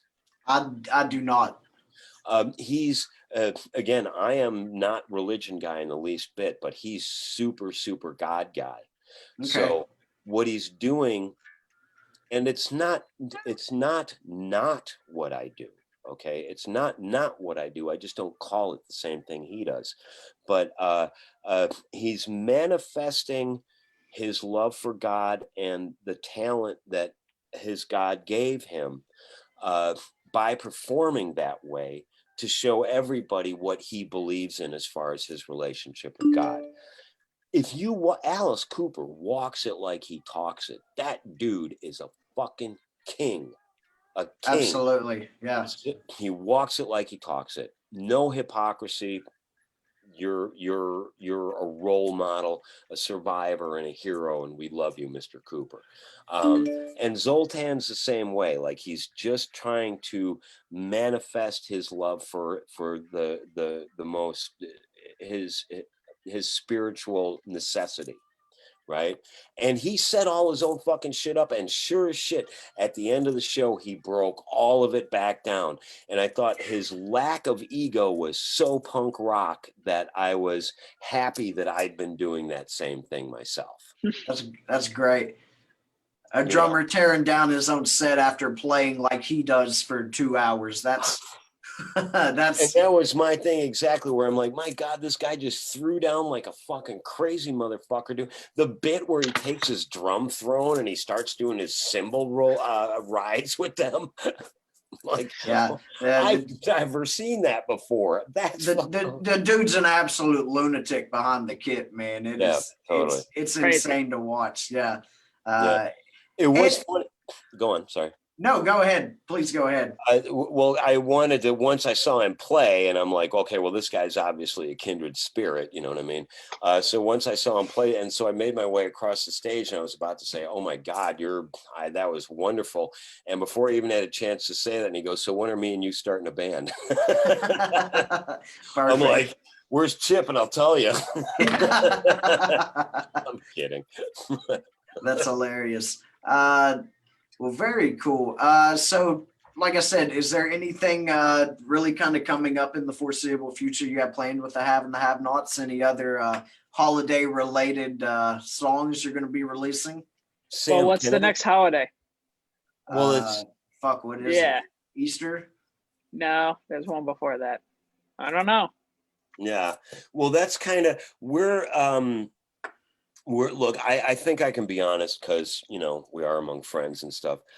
We're having a little bit of a creative difference right now, where some of us feel that we have to do something for St. Patty's Day, and some others of us uh, feel we should go right to Easter. So it's a really tense time for the have and the have-nots And right then now. some of us are in the middle. Yeah. Well, there you Well, go. The band might be broken up by the time this gets replayed. oh no, we break up 4 times a day. We're like a codependent relationship, so we Yeah. constantly break up. We break up just to be able to get back together. Hey, And well, then I mean, you it's just scotch tape it back together. And then, Yeah, it's it's just super that glue. much little bit healthier that you admit to it, though. So that's all that matters. Oh no. We are purely motivated by dysfunction. Great. Yeah, that's the best way to have it. Sam and I, Absolutely the best way. well, you know what we're doing also? We're all like we're all talking to each other behind each other's backs about starting solo projects with each other. So me and Sam have a solo project without Johnny, and then Johnny and Sam have a solo project, and then me and Johnny have one without Sam, so I can do all the solos. So it's Perfect. Well, there you go. It sounds like you guys definitely took the KISS blueprint and put it on steroids. So oh, absolutely. Well, we're always on steroids anyway, and I can't get my boobs to grow. did we 'Cause successfully avoid the question? we always do. I didn't even know I didn't even acknowledge there was one. What I want to do. I'm still on the first question from like an hour and a half ago. What are you Yes, talking but about? we don't What time care. did this And that's start? the This best started part. like 2 hours ago.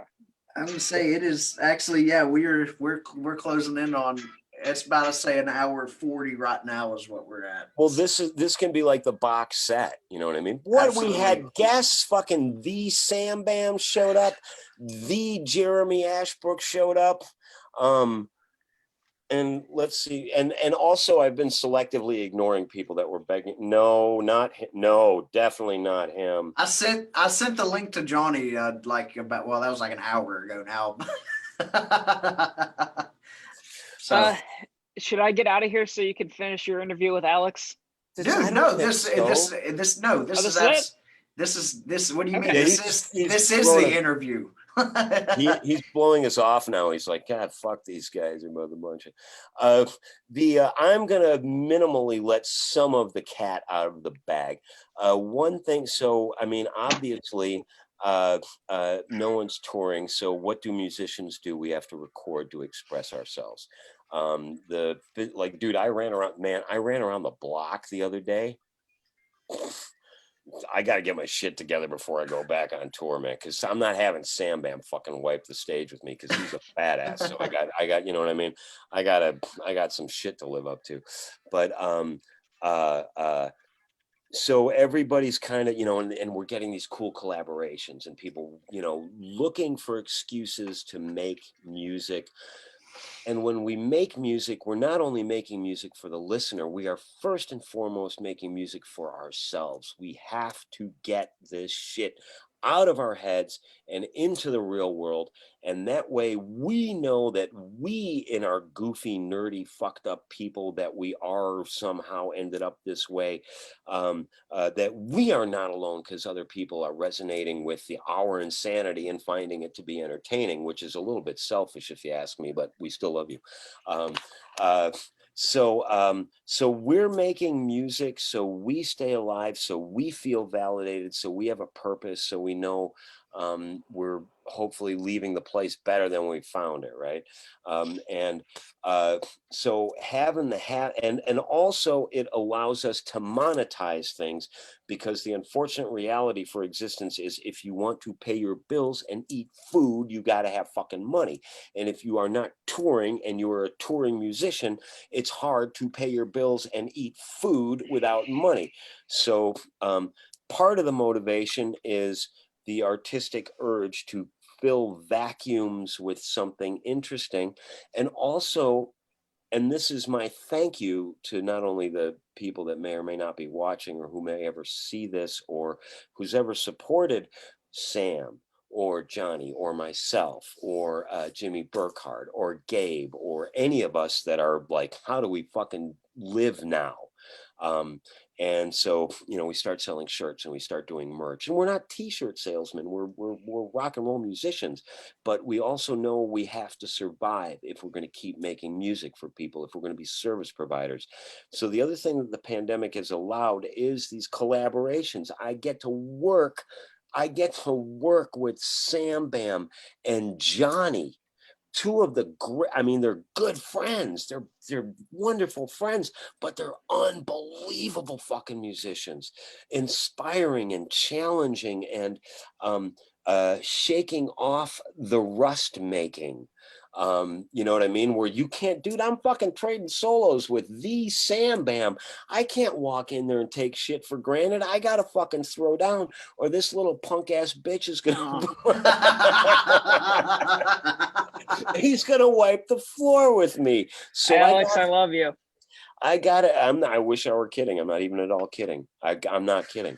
But it forces me to dig deeper and to stay relevant, and if I can play with Sam Bam, I can hang with most fucking people, and that's how I view it. You know what I mean? And Johnny as well. The guy's a fucking genius. Just so unique. The bass line on the new song is fantastic. The reggae part, good. right? Yeah, the ska part, that whole thing Yeah. he did that right here in my place, and Nice. it's so sick. Yeah, that was one of my favorite aspects of the entire thing, was his bass work. It was great. And well, I mean, but he's such a, his music, the music he creates is as unique, special, and important as the person As he is. As he is, exactly. And the other thing that's really cool about this is, like, other than just, you know, getting together and doing a jam and playing a Cheap Trick song for 3.5 minutes, we're actually, you know, creating something that's 3.5 minutes, and, you know, being, you know, creative and finding a way to mess up a song, and you know, seeing what each guy brings, you know, to make it unique. And, you know, so that's what's really, really fun about it too. And absolutely. The other thing that's really enjoyable about it too is the sort of laissez-faire attitude that everybody employs, where it's like, basically the thing is, okay, we've been doing this for a while. We know a couple of things about how to make music and record and this, that, and the other thing. And you know what? I mean, there may be a time that I go into a studio again, but I have no great drive to end up in a recording studio and waste all the money and whatever. You know what I mean? We can do it in our home. I say, as a guitarist nowadays, you don't need to go to a studio.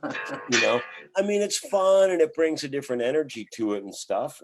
But I mean, like, Sam's done both of the Have-Nots videos, which absolutely, like, I want to say this out loud. If you want to get your rock and roll video done, you're an idiot if you don't get a hold of Sam Bam, because you can, like, the equivalent would be a master carpenter. You can send a master carpenter blueprints and 3 sheets of loose leaf paper, and he can build a mansion out of it. The same thing with Sam Bam. If he knows how the song goes, you can send him all kinds of horribly flawed video and he can make it look like an actual thing.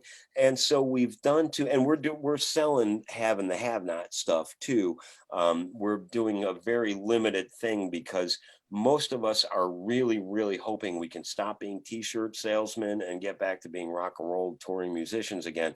But in the meantime, you got bills to pay and you got to eat fucking food. We're no good to anybody if we're dead. right? Absolutely. Yeah. Except maybe our own careers, but we don't benefit from that. Yeah. Irony. There you go.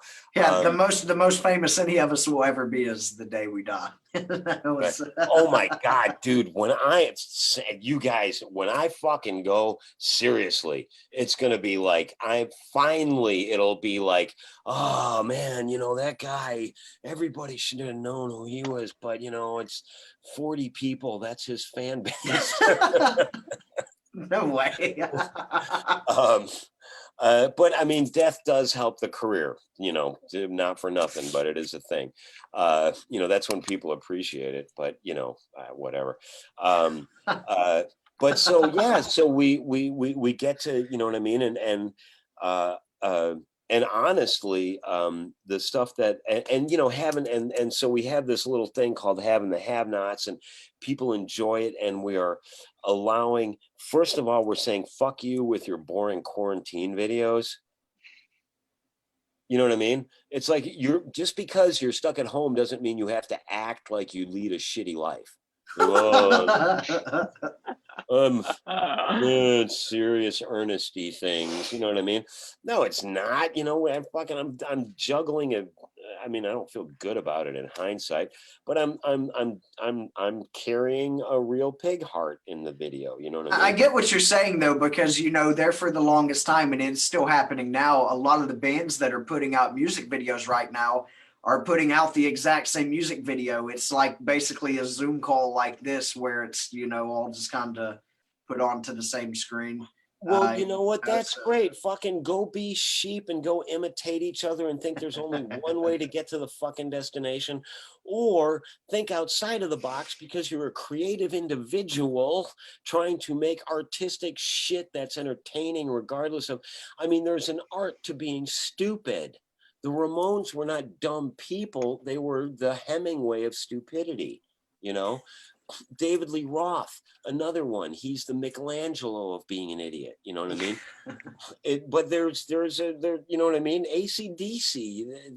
They're not stupid people, but they know how to relate to us in a way where like beer and loud guitars, So and that's the thing. I mean, you're doing that, and it was Mick Scott, our mutual friend, that was like, "Oh my God, you guys are so great! You're not doing these boring pandemic locked at home videos." And I'm like, "Yeah, damn straight. Why the fuck would I waste my time doing that?"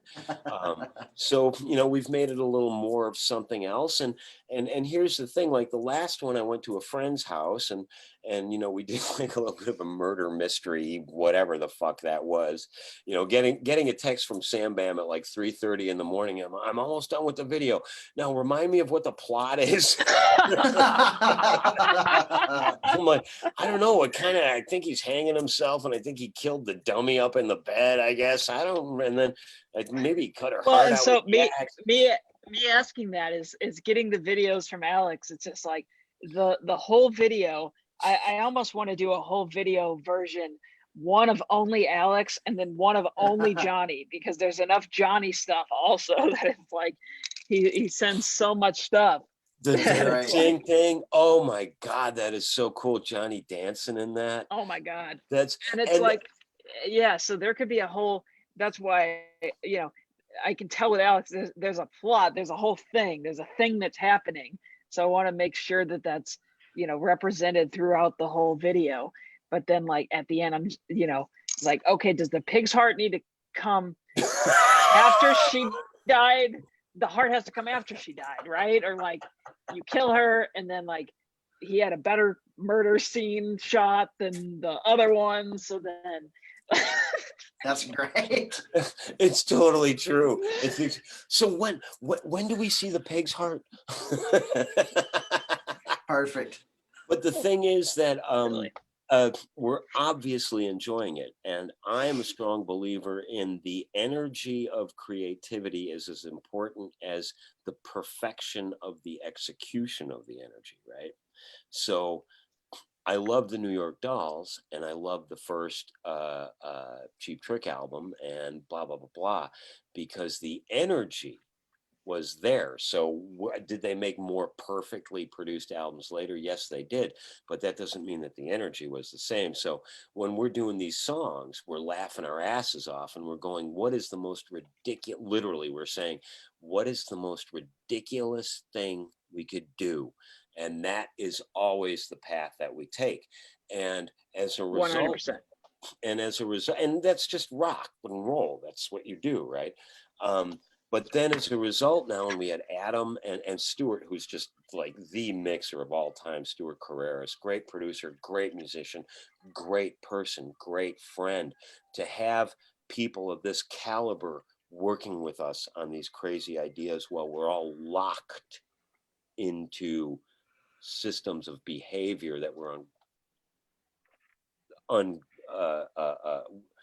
not willing to accept as what our lives need to be. And then Adam Hamilton came in and just fucking took the whole thing over the top. And then that gave us the idea. We're like, oh, we got to start doing this where we get more and more guests in.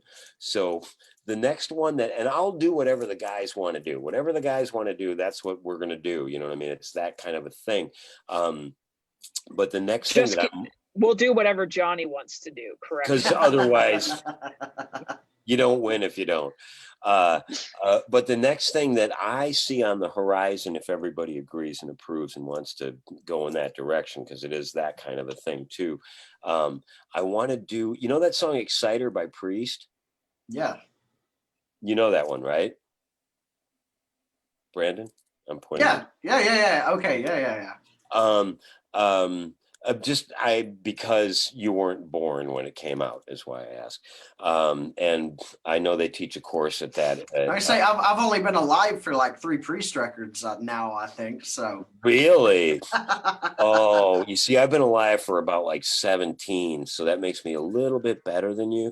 I'm catching up. Yeah, absolutely. I know for a fact that they actually have a course in Judas Priest at MI. So, really?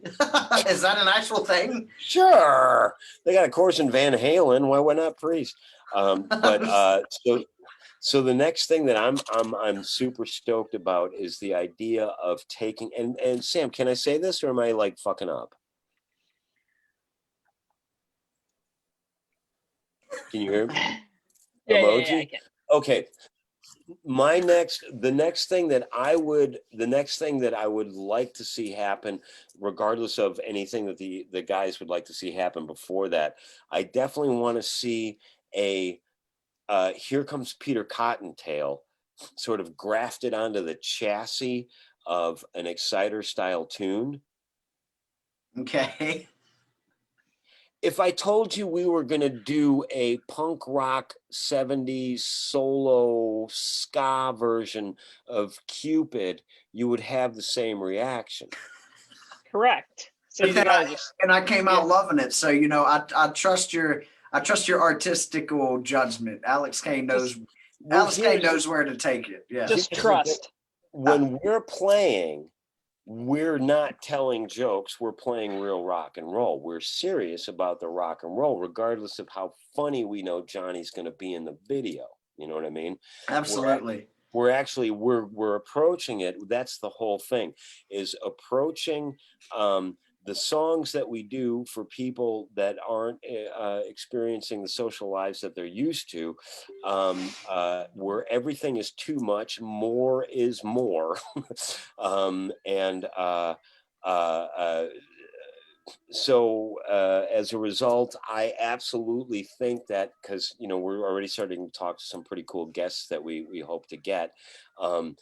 So I know if you do Peter Cottontail in the style of Judas Priest with conviction and too many guitar solos and modulations, I know it's going to be amazing. Well, there you go. I definitely am going to be keeping an eye out for that. Dude, it's got to be like 4 a.m. by you now, right? It is now 11:08 p.m. over here. Okay. See you guys later. Bye. Perfect. Yeah, no, it's not that late over here. So, it's just a nice Sunday evening in Kentucky. I say, what? It's only like 2 p.m. over where you're at, right? Yes, it's actually noon. Nice. You are in Bangkok. Yeah, that's where you were speaking to us from. I don't know if you recognize by all the Japanese art on the wall, but Bangkok isn't in Japan. That's what, yeah, I thought that was the joke, was that there was no Japanese art there. No, it's just I can't even help but be funny. Like the two things I don't need more of in my life is misunderstood humor and cred. I don't need any more fucking cred. I've got so much cred, it's fucking depressing, frankly. If failing at comedy could be a monetizable career, then yeah, that would have definitely been the route I would have taken. Yeah. Absolutely. Make a living doing this. Yeah, just being completely awkward and ruining every situation I am dragged into. Yes. Well, I mean, I think that's part of the reason that I think that's part of the ethos that have and the have-nots embraces, is to be like, nope, that's not ever supposed to be, you know. I mean, that was the nice thing about Life, Sex, and Death. To get back to your original question. There we go. It all wraps around. Yes, yeah. And that's the makings of a good show right there. Well, I mean, if you know, it's funny. I mean, the amount of stuff, and I don't know if you guys have experienced that, only because of, you know, the amount of time that I've spent doing it versus the time that you guys have spent doing it. But I think it may already be true for you. Anything I've learned about life and timing and work and integrity and doing things the right way, it's all been because of music. I've learned that all because of music purely. Absolutely. So I'd say I'm like 99.9% there. Being a father has definitely impacted that. So you're a dad. Yeah, I've got a daughter who will be 3 in April. Wow, congratulations. Oh, wow. I didn't know that. Oh yeah, it's definitely, it's an experience, man. That's why I was saying when Jeremy was on here and his kids are going crazy in the background, that's why I was laughing so hard. It's like, cause I get it. It's like, I understand the chaos of, like, you know, just trying to take a phone call, just something as simple as that. So when you're juggling, I mean, I don't have kids, but yeah, I do understand what you're saying. But that's interesting, because you are definitely more mature than you should be for being your age. Don't go fill my head up that much. So well, don't get me wrong. I'm sure that you're a douchebag. Well, that's why we're friends, man. Come on, you didn't think we were relating off of being good people? Yeah, you know? It's not common decency that bonds us. That's what gravitated me towards your side of the world, man. Yeah. But the Life, Sex, and Death was meant to be, at least in my mind, if you took industrial music, heavy metal, and power pop, and squeezed them into a band with however you would describe Stanley as a frontman, whatever you would use terminology wise to describe him. That's what Life, Sex, and Death was. Now, I wanted to bring this up to you because Tori brought this up, and I just wanted to pause, because while we're on it, I know we're moving around a lot, so I want to catch you while we're here on Life, Sex, and Death. Oh yeah. Perfect. Tori said that when you first came back to Enuff Z'Nuff, and I sent you that clip last night, I think, of Stanley came out to one of the Z'Nuff gigs and was there hanging out with you guys. So I would assume from hearing a story like that, do you still have a relationship with Stanley? Do you talk to him at all? Well, oh God. Well, all right. Well, I'm not gonna go into the mud, but there were a few years where never to do LSD, because like if LSD were ever, which it won't ever happen, but if there was ever to be an LSD reunion, you see, I'm 55, right? And I've never fucking stopped except for this pandemic. This is the only time I've ever stopped playing rock and roll for, you know, on tour. Since I was 18 years old, I've been the fuck on tour. So I wanted to reconnect to the genius friend. Not to interrupt, but I do have to run. Okay, bye. See you, Sam. Bye. Thanks for Love you coming on. guys. Bye. See you, Thanks dude. for having me. Thanks, Bye. buddy. Talk to you in a bit, man. You're still on. Okay, now he's gone.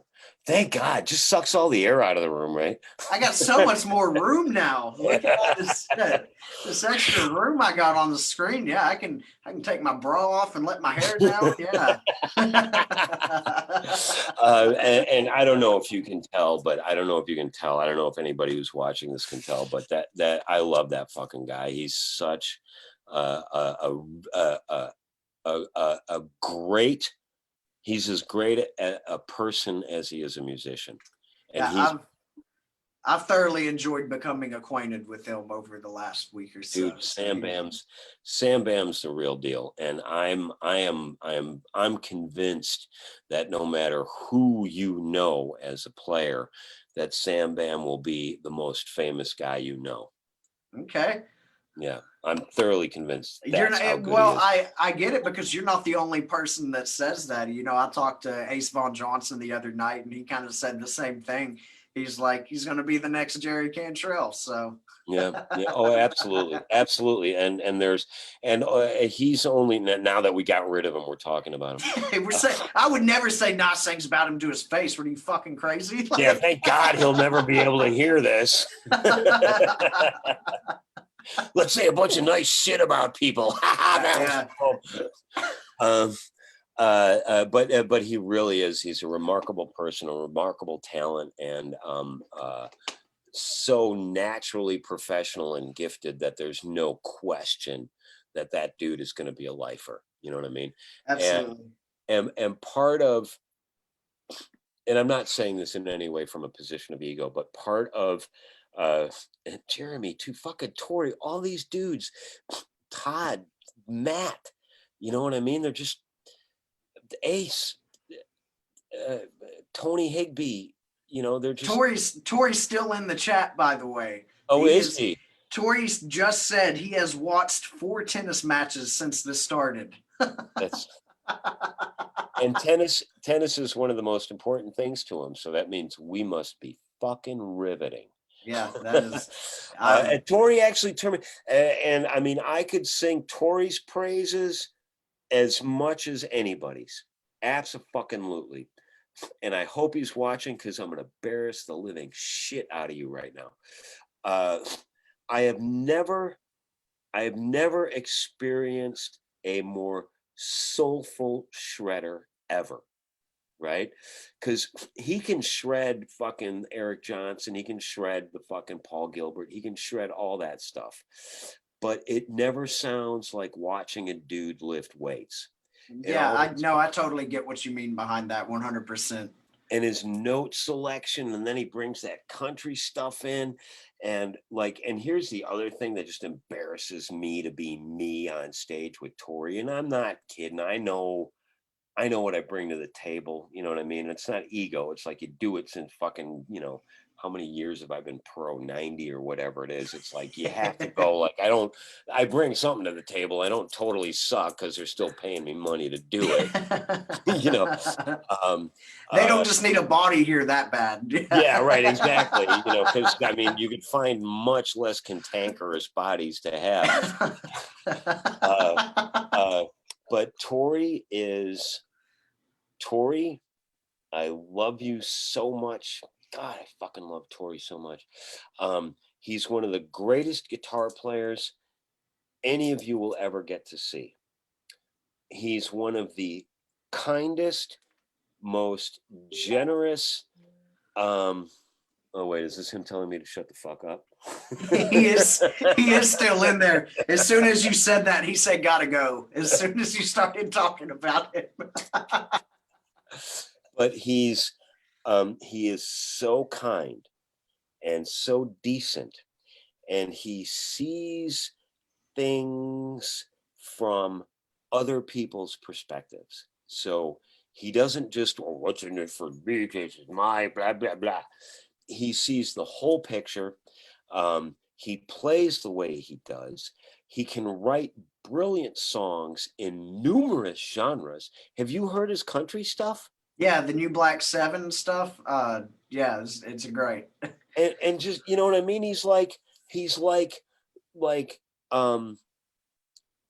if you crossed Paul Gilbert with Johnny Cash, and he's super duper melodic too, so I'm gonna throw like fucking Neil Schon in that thing too, you know. Of course. And me and Tori room when we tour. Me and him, generally speaking, are roommates, and it's always funny and giggling and laughter, and it's always real. I love him so much. I learn so much from Tori, and when you see us play together in Enuff Z'Nuff, and he's going to do, and you got to do one of these have and the have-nots too, by the way. All right. Oh, hit me up. My inbox is open. All right, killer. I love to hear that.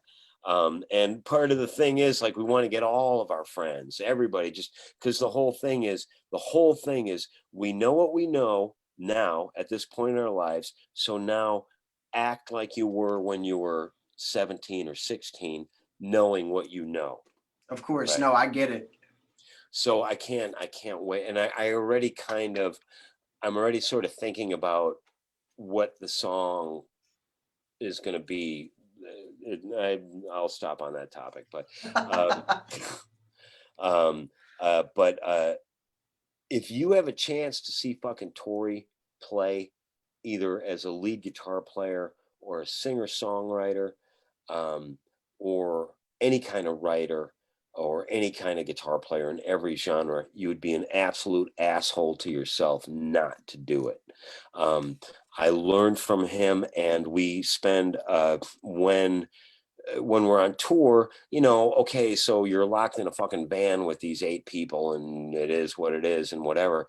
But when we go on adventure time in England or France or wherever the fuck we end up, it's either we will go together and find space, or we will end up at the same place without telling each other, and sort of, you know, be almost like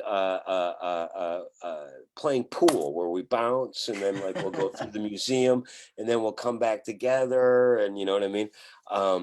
And the conversations that I get to have with Tori, I'm so just thankful and appreciative. But although the last tour that we did, I was rooming with Chip, and that certainly was fucking brilliant in its own, you know. There's nobody else on earth like Chip. There's nobody else on earth like Chip. There's nobody ever. There will never be. There never. It's no, yeah, of course, I can agree with that 100%.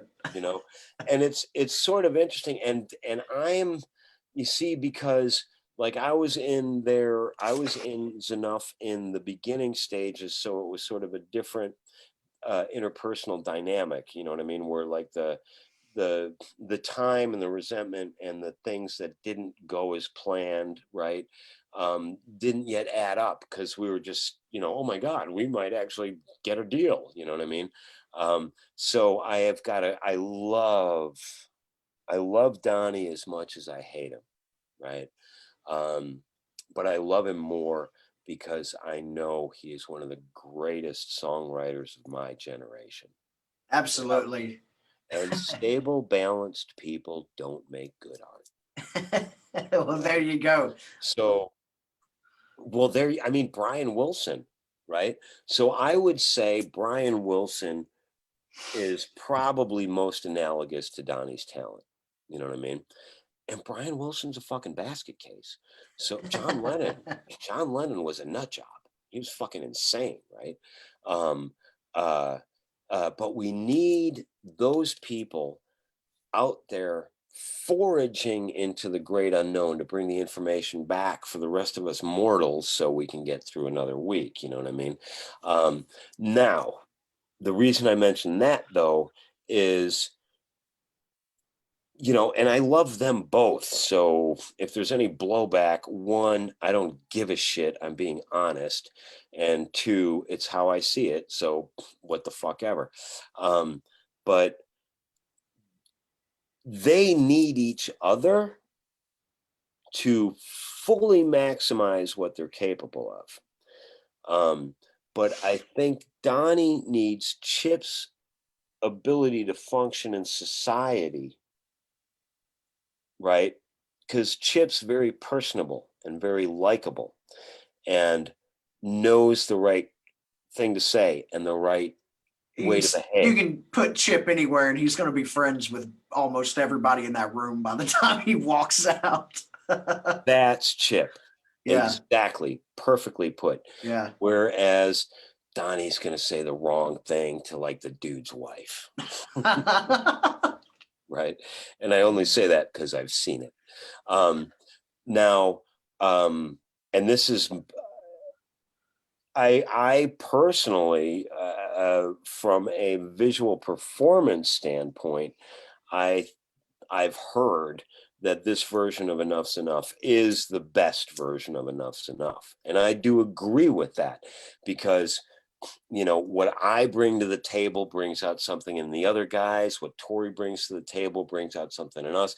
What Dan brings out in all of us is the glue that keeps us together. Chip's a fucking god, right? And a great front man as well. He's a great front man. I'm a big fan of Chip singing this stuff, man. I think Chip does a fantastic job singing the catalog. And let me go one step further. Chip is singing Donnie V shit. Yeah. That's not easy. It's not like Chip's only pulling the shit out of the catalog that he sang on. It's, you know, y'all are doing everything that an Enuff Z'Nuff fan would want to hear when they go see an Enuff Z'Nuff But show. I will say, and Tori, if you're still out there and you want to join, fucking hop on in, because apparently we're going till daybreak.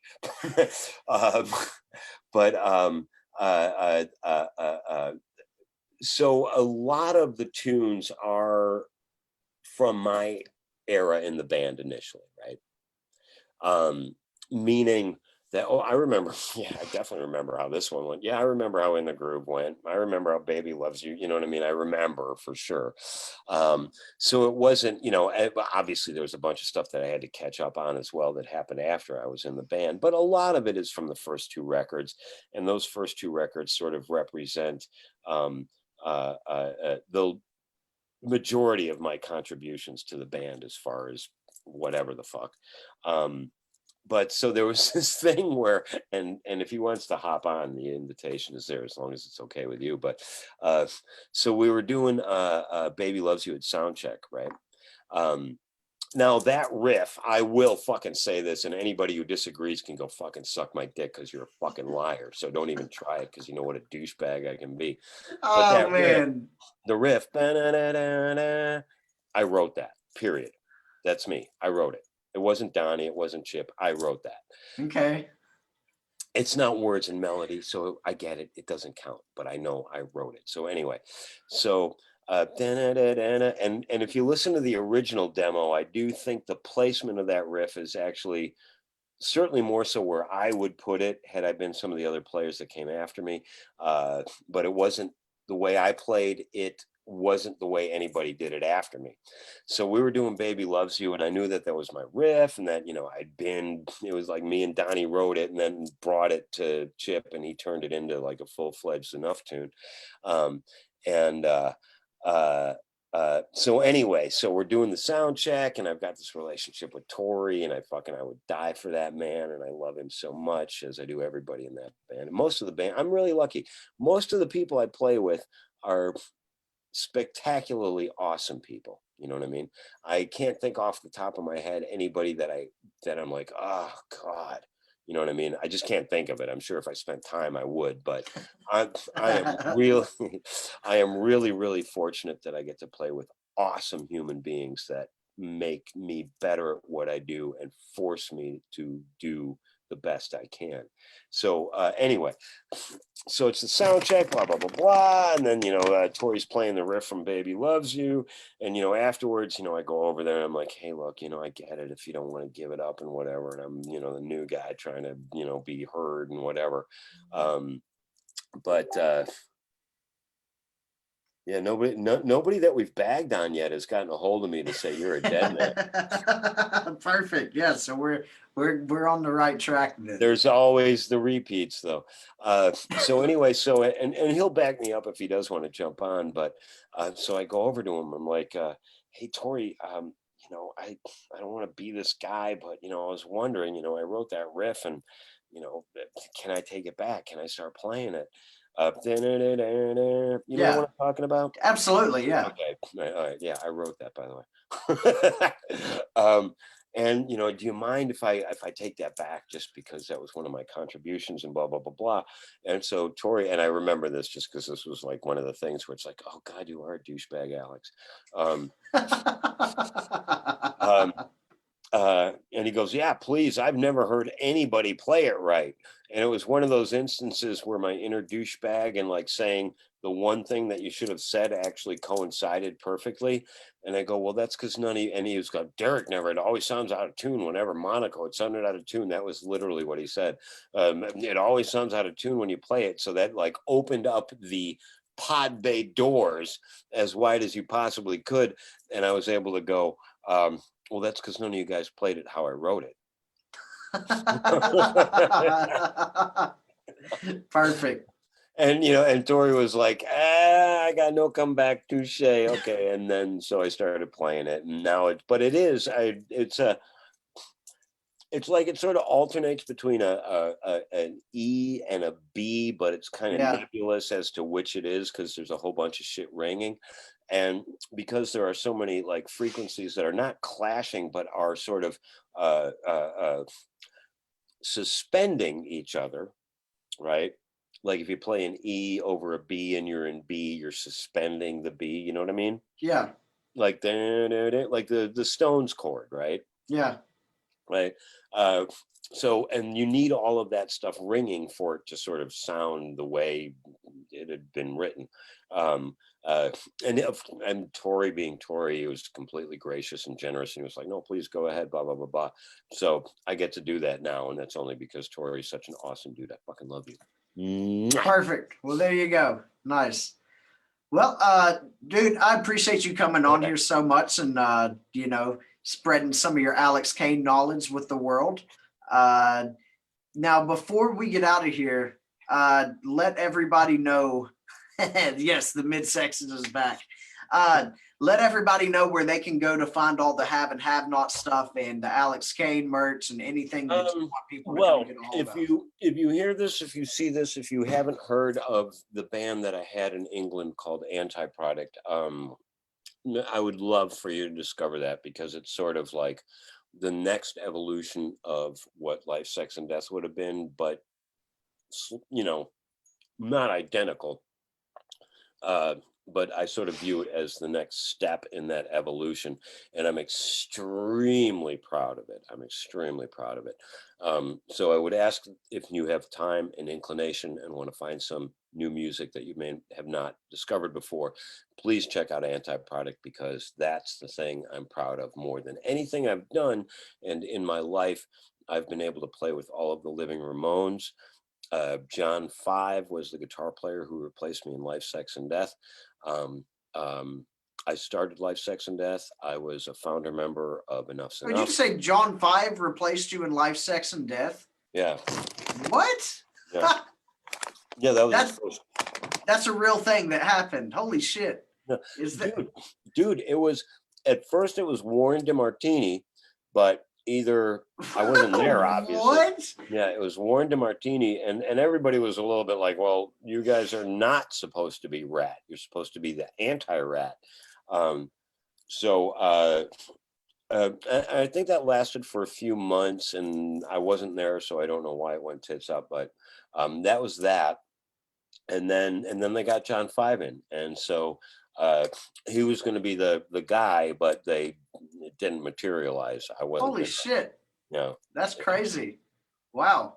The funny thing, I mean, Manson is a little bit of a persona non grata now, but they actually formed at a Life, Sex, and Death show in Florida. Okay, wow. And yeah, no, he was Brian Warner, and then he came out and saw us with, I don't remember what his real name is, and he's dead now, but Gidget, the guy who died, he OD'd or something like that, bass player. And I think it was the Button South, maybe in Florida, and they were both down there, and there was 20 people at the show. I remember the show. I remember the show. There was no fucking buddy there. And one of the people there, two of the people there ended up in Manson. So like 10% of the audience, the first time we played in Florida, ended up in Marilyn Manson. But That's great. and you know, I can hear the Manson tunes, you know, what he's going through now, what he's accused of, and I have no say so. I don't know. I was gonna say it's a great guy to be name dropping as of right now in the climate we Well, live. you know, no, it's not. But it's not. If there's truth to the accusations, fuck him. Go to jail, get gang raped. I don't care. Fuck you. You don't have that right. Innocent till proven guilty, though. It's a whole fucking, that whole thing is a whole can of worms. Yeah, I Yeah, think but that. watch me not give a fucking shit, okay? And I will say this, because I do have I value him as an artist. If he's a rapist, he's a piece of shit and he should do time for sure. I mean, absolutely, yeah. But even then, it doesn't invalidate what he did musically. It just means he's a shitty person that needs to be locked up. But John Lennon was a shitty person to people. He was. Yeah, no, I mean, it's a pretty known thing that the guy definitely had his issues. Lennon did some shitty shit, but does that make his art any worse? No, it doesn't. So Einstein was shitty to his family. He all but ignored his own children throughout their whole life. But the information that he brought from the ether into reality, does that undermine it because he was a bad parent? Or do we still benefit from the information while being revolted by how shitty of a father he was, you know? So I do think that there's a little bit of a thing at play. And I will say this, and this is something that people will not appreciate, but fuck you, I don't care. If you go out, and I'm not justifying it, okay? I am definitely not justifying aberrant behavior, specifically that victimizes, in my world, women, seniors, animals, or children. I may be a liberal, but if you hurt a woman, an animal, a child, or a senior, and I am not even joking, I absolutely want you to be dragged in the street and beaten to death. Yeah. I know that's not like what people on the left are supposed to do, but I'm a liberal with a gun, so it's a little different, I guess. So if you hurt the innocent or the people, if you take advantage of somebody's inability to defend themselves, absolutely, may you suffer forever, immeasurably. And that includes Manson, right? I was not in the relationship. I don't know what happened there, but I will say this. Primal things bring out primal instincts, right? Primal things bring out primal instincts. So I'm letting you steer the ship. I'm just here for the ride. Okay. So I'm All gonna let you do the All right. talking. So if I'm a boxer, it's a primal expression of physicality, right? Sex, oftentimes, can also embrace or evolve or devolve or whatever. It can become primal. Sex is primal. Fighting is primal. Blasting 120 dB of brutality at people is primal. These are all primal things. So I am not in any way saying anything negative about Evan Rachel Wood. I am not saying that at all. But I am saying this. if you're attracted to Gigi Allen, right? You cannot be surprised if the line becomes blurred, or if he's going to try to pull some aberrant shit that you don't want to participate in, right? And Manson,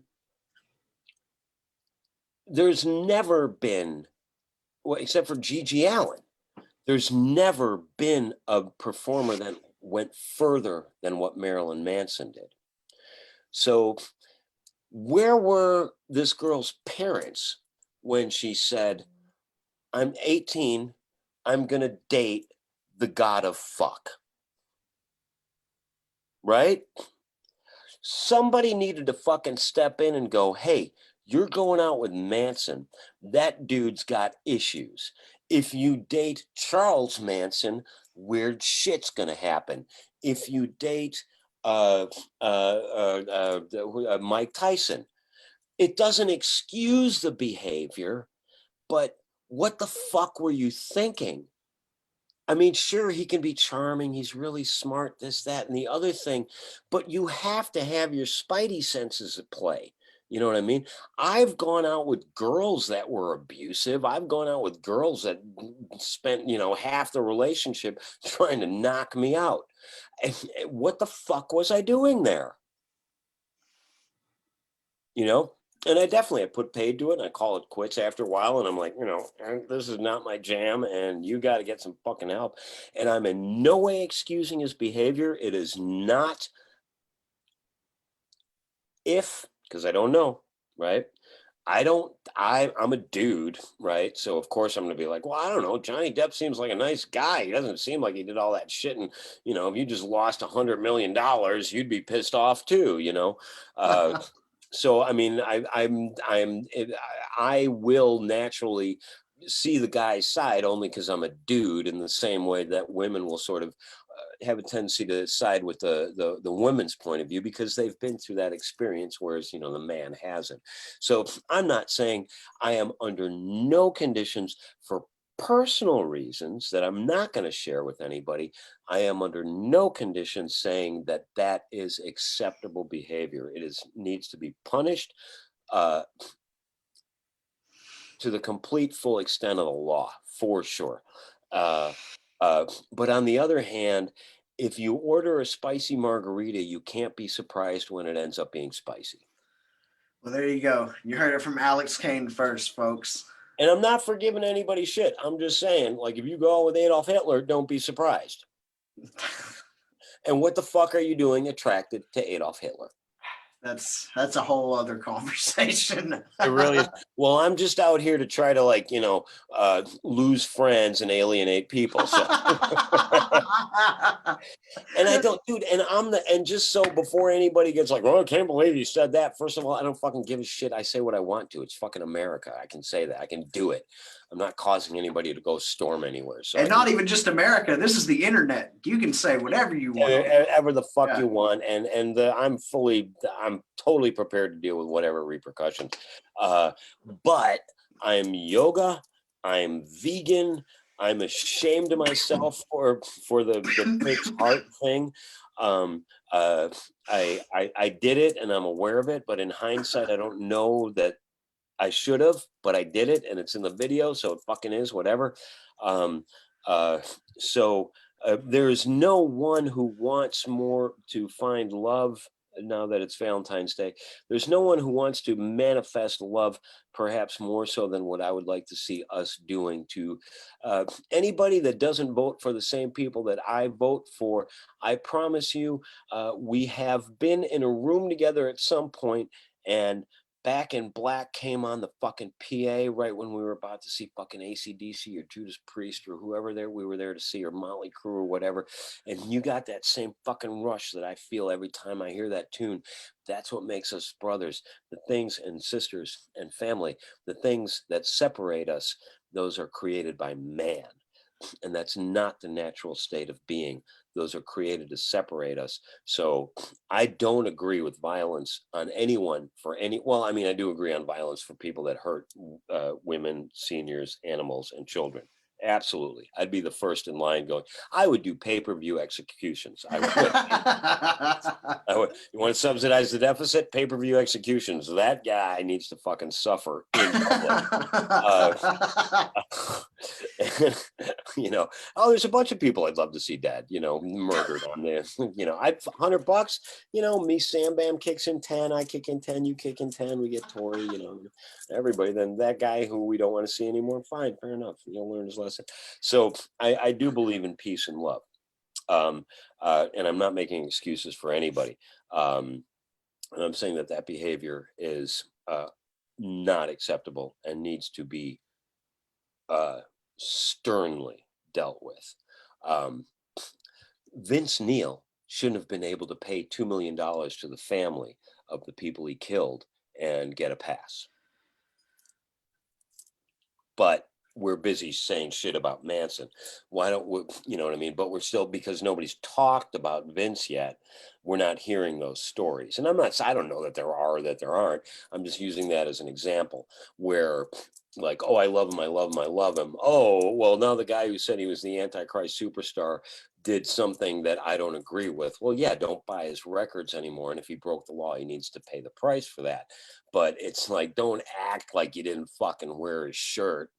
You know, you were drawn to it yourself, not you, but whoever, you know, beautiful people. It's a great fucking song. I bought the latest one that came out when it came out. We Are Chaos, I think, is the name of the record. It's a good record, man. I thoroughly enjoyed it. Yeah. It's a good record. So, if he did some lame shit, fuck him. Go to jail. Get gang raped in jail. Be Marilyn Manson in jail. You'll find out what it's like to be on the wrong end of that attitude. You know what I mean? Absolutely. And if that's what happens, that's what happens. You know what I mean? If he was guilty, if I was guilty, you know, and that's the other thing. They shouldn't be able to have money and get out of going to jail. How's that? That rules everything in our world. Money is king overall. Above all else. Yeah. But anyway, my bottom line is, fucking, we gotta love each other. The bullshit that separates us is absolute man-made bullshit, and it has nothing to do with why we share the earth together. We can get along. We will get along. We just need to stop believing the politics of division so we can get to being, if you want dissenting opinions, I don't have all the answers. I want people that don't see it the way that I do so I can judge my own response, you know. And I think that's the intention of this country, not like you must do everything the way this group of people says, or you must do everything the way this group. It's not that. That doesn't make this country great. That makes this country garbage. And it's not make America garbage again. Well, cool. Well, man, dude, I appreciate you coming on here so much tonight. It was a lot of fun. Do you regret it now on a level? Do you regret it just a little bit? No, I would have you on here every night. If we could schedule it, you'd be on here every time with me. So well, I'm trying to talk Sam Bam into making a movie with me. Oh, nice. A triple X-rated movie, I would hope. So, well, that's the one that you would see, but I'm talking about one for everybody. But, hit me up and I'll help with the soundtrack for the triple X stuff. Yeah, Sam will be busy filming, and I'll be busy telling people what to do. So we'll need somebody to do the music. Do the music and clean the loads. That's our side band. Clean the loads. What a band name. Load Cleaners. That'd be a good one.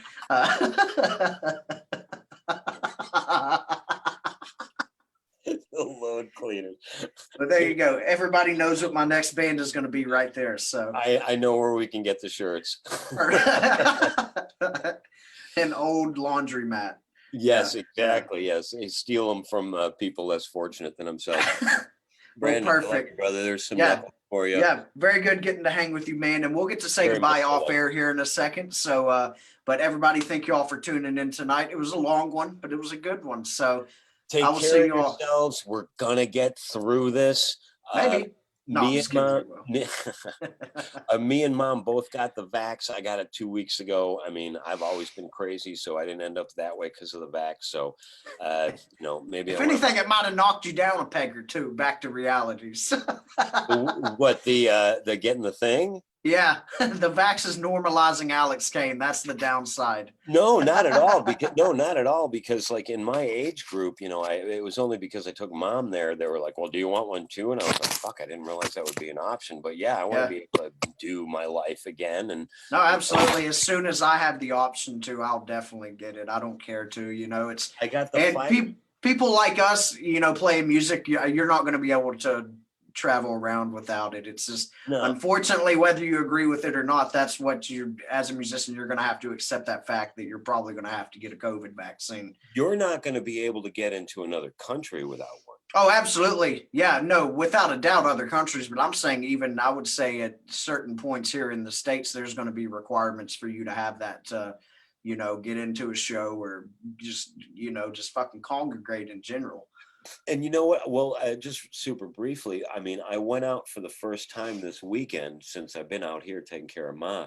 I went out for the first time this weekend, and knowing that I'd had both of the Pfizer shots, and and there was a bunch of behavior going on where I'm like, whoa, that person's getting real fucking close. And if I didn't have the shots, I'd be freaking out right now. Where it's like I'm taking care of a 81-year-old woman with a respiratory ailment. I don't fucking need you within 6 inches of my face, lady. Back up. Absolutely. But because both me and mom had our shots, I was able to go, oh, excuse me, and then just kind of pull myself away rather than turning into shitty Alex, which is why I try to marginalize shitty Alex as much as I can, not always effectively. So, but I mean, we've both had the Pfizer. She's 81. She's fine. I'm not 81 and I'm doing fine. My Did she arm. have any side effects from getting them? What we felt was the point of injection. I'm left-handed, so I got it in my right arm, right? So the point of injection on the first one was pretty sore. It was, you know what I mean? Whatever. It's not as bad as dying, you know. So there was that. And then maybe I felt a little bit run down for about 2 days, but I'm always run down because I work 16 hours a day. So I don't know if it was the vax or if it was just, the natural rhythm of what I got to do to fucking keep going, But more importantly, mom's 81 and she's doing fine. She was a little bit tired the next day and her arm was sore, but she's made it past 2 weeks, and that's everybody's gonna be dead because in 5 and blah. All of that shit. Bill Gates doesn't give a fuck about you. He doesn't give a fuck about you. And you're just so worried about your own insignificance that you have to pretend he does. Bill Gates doesn't know who the fuck you are. 9 out of 10 of us already have PCs. He's got all the information you want. And the way they tracked the rioters that assaulted the Capitol was they followed their cell phones via GPS tracking. So they saw exactly where they began and where they ended up and where they were in the building. Yeah. So if you everybody's already been being tracked by the government ever since they bought a cell phone, so that's nothing new. That's they already know anything and everything about you that there is to know, I promise you. And here, that, like you said, they don't give a shit. They don't give a shit what fucking Kevin in fucking Memphis, Tennessee is doing in his fucking know what they give a shit about? They give a shit about you dedicating significant portions of your life mistrusting your neighbor so you don't realize who the real enemy is. And I promise you, my neighbor across the street is a hardcore Trump guy. We're really good friends. We're great friends. We talk every day and we laugh, and we are Americans together that voted for different people. Okay. I didn't vote for Biden, by the way, but I definitely didn't vote for Trump. But we're both Americans and we are neighbors, right? We're Americans and we're neighbors, and we get along great. and we just differ on some of the peripheral stuff. But if you use that as an excuse to hate your neighbor, they are winning because your neighbor has your problems. They're trying to get you to think it's your neighbor's fault. It's not your neighbor's fault. That's not our enemy. Our enemy is someone altogether. And we do have a common enemy. And that's my point. We have a common enemy, and we can't devote our lives to hatred. We need to devote our lives to coming together so we can see who's trying to fuck with our shit. Because there is people trying to fuck with our shit, but it's not who gets blamed. Absolutely. Well, all right. Alex Kane, thank you so much for coming on here tonight. Like I said, me and you'll say goodbye off air. I'm going to go ahead and end the live stream. Thank you all so much for tuning in tonight. New episode announcement coming tomorrow morning.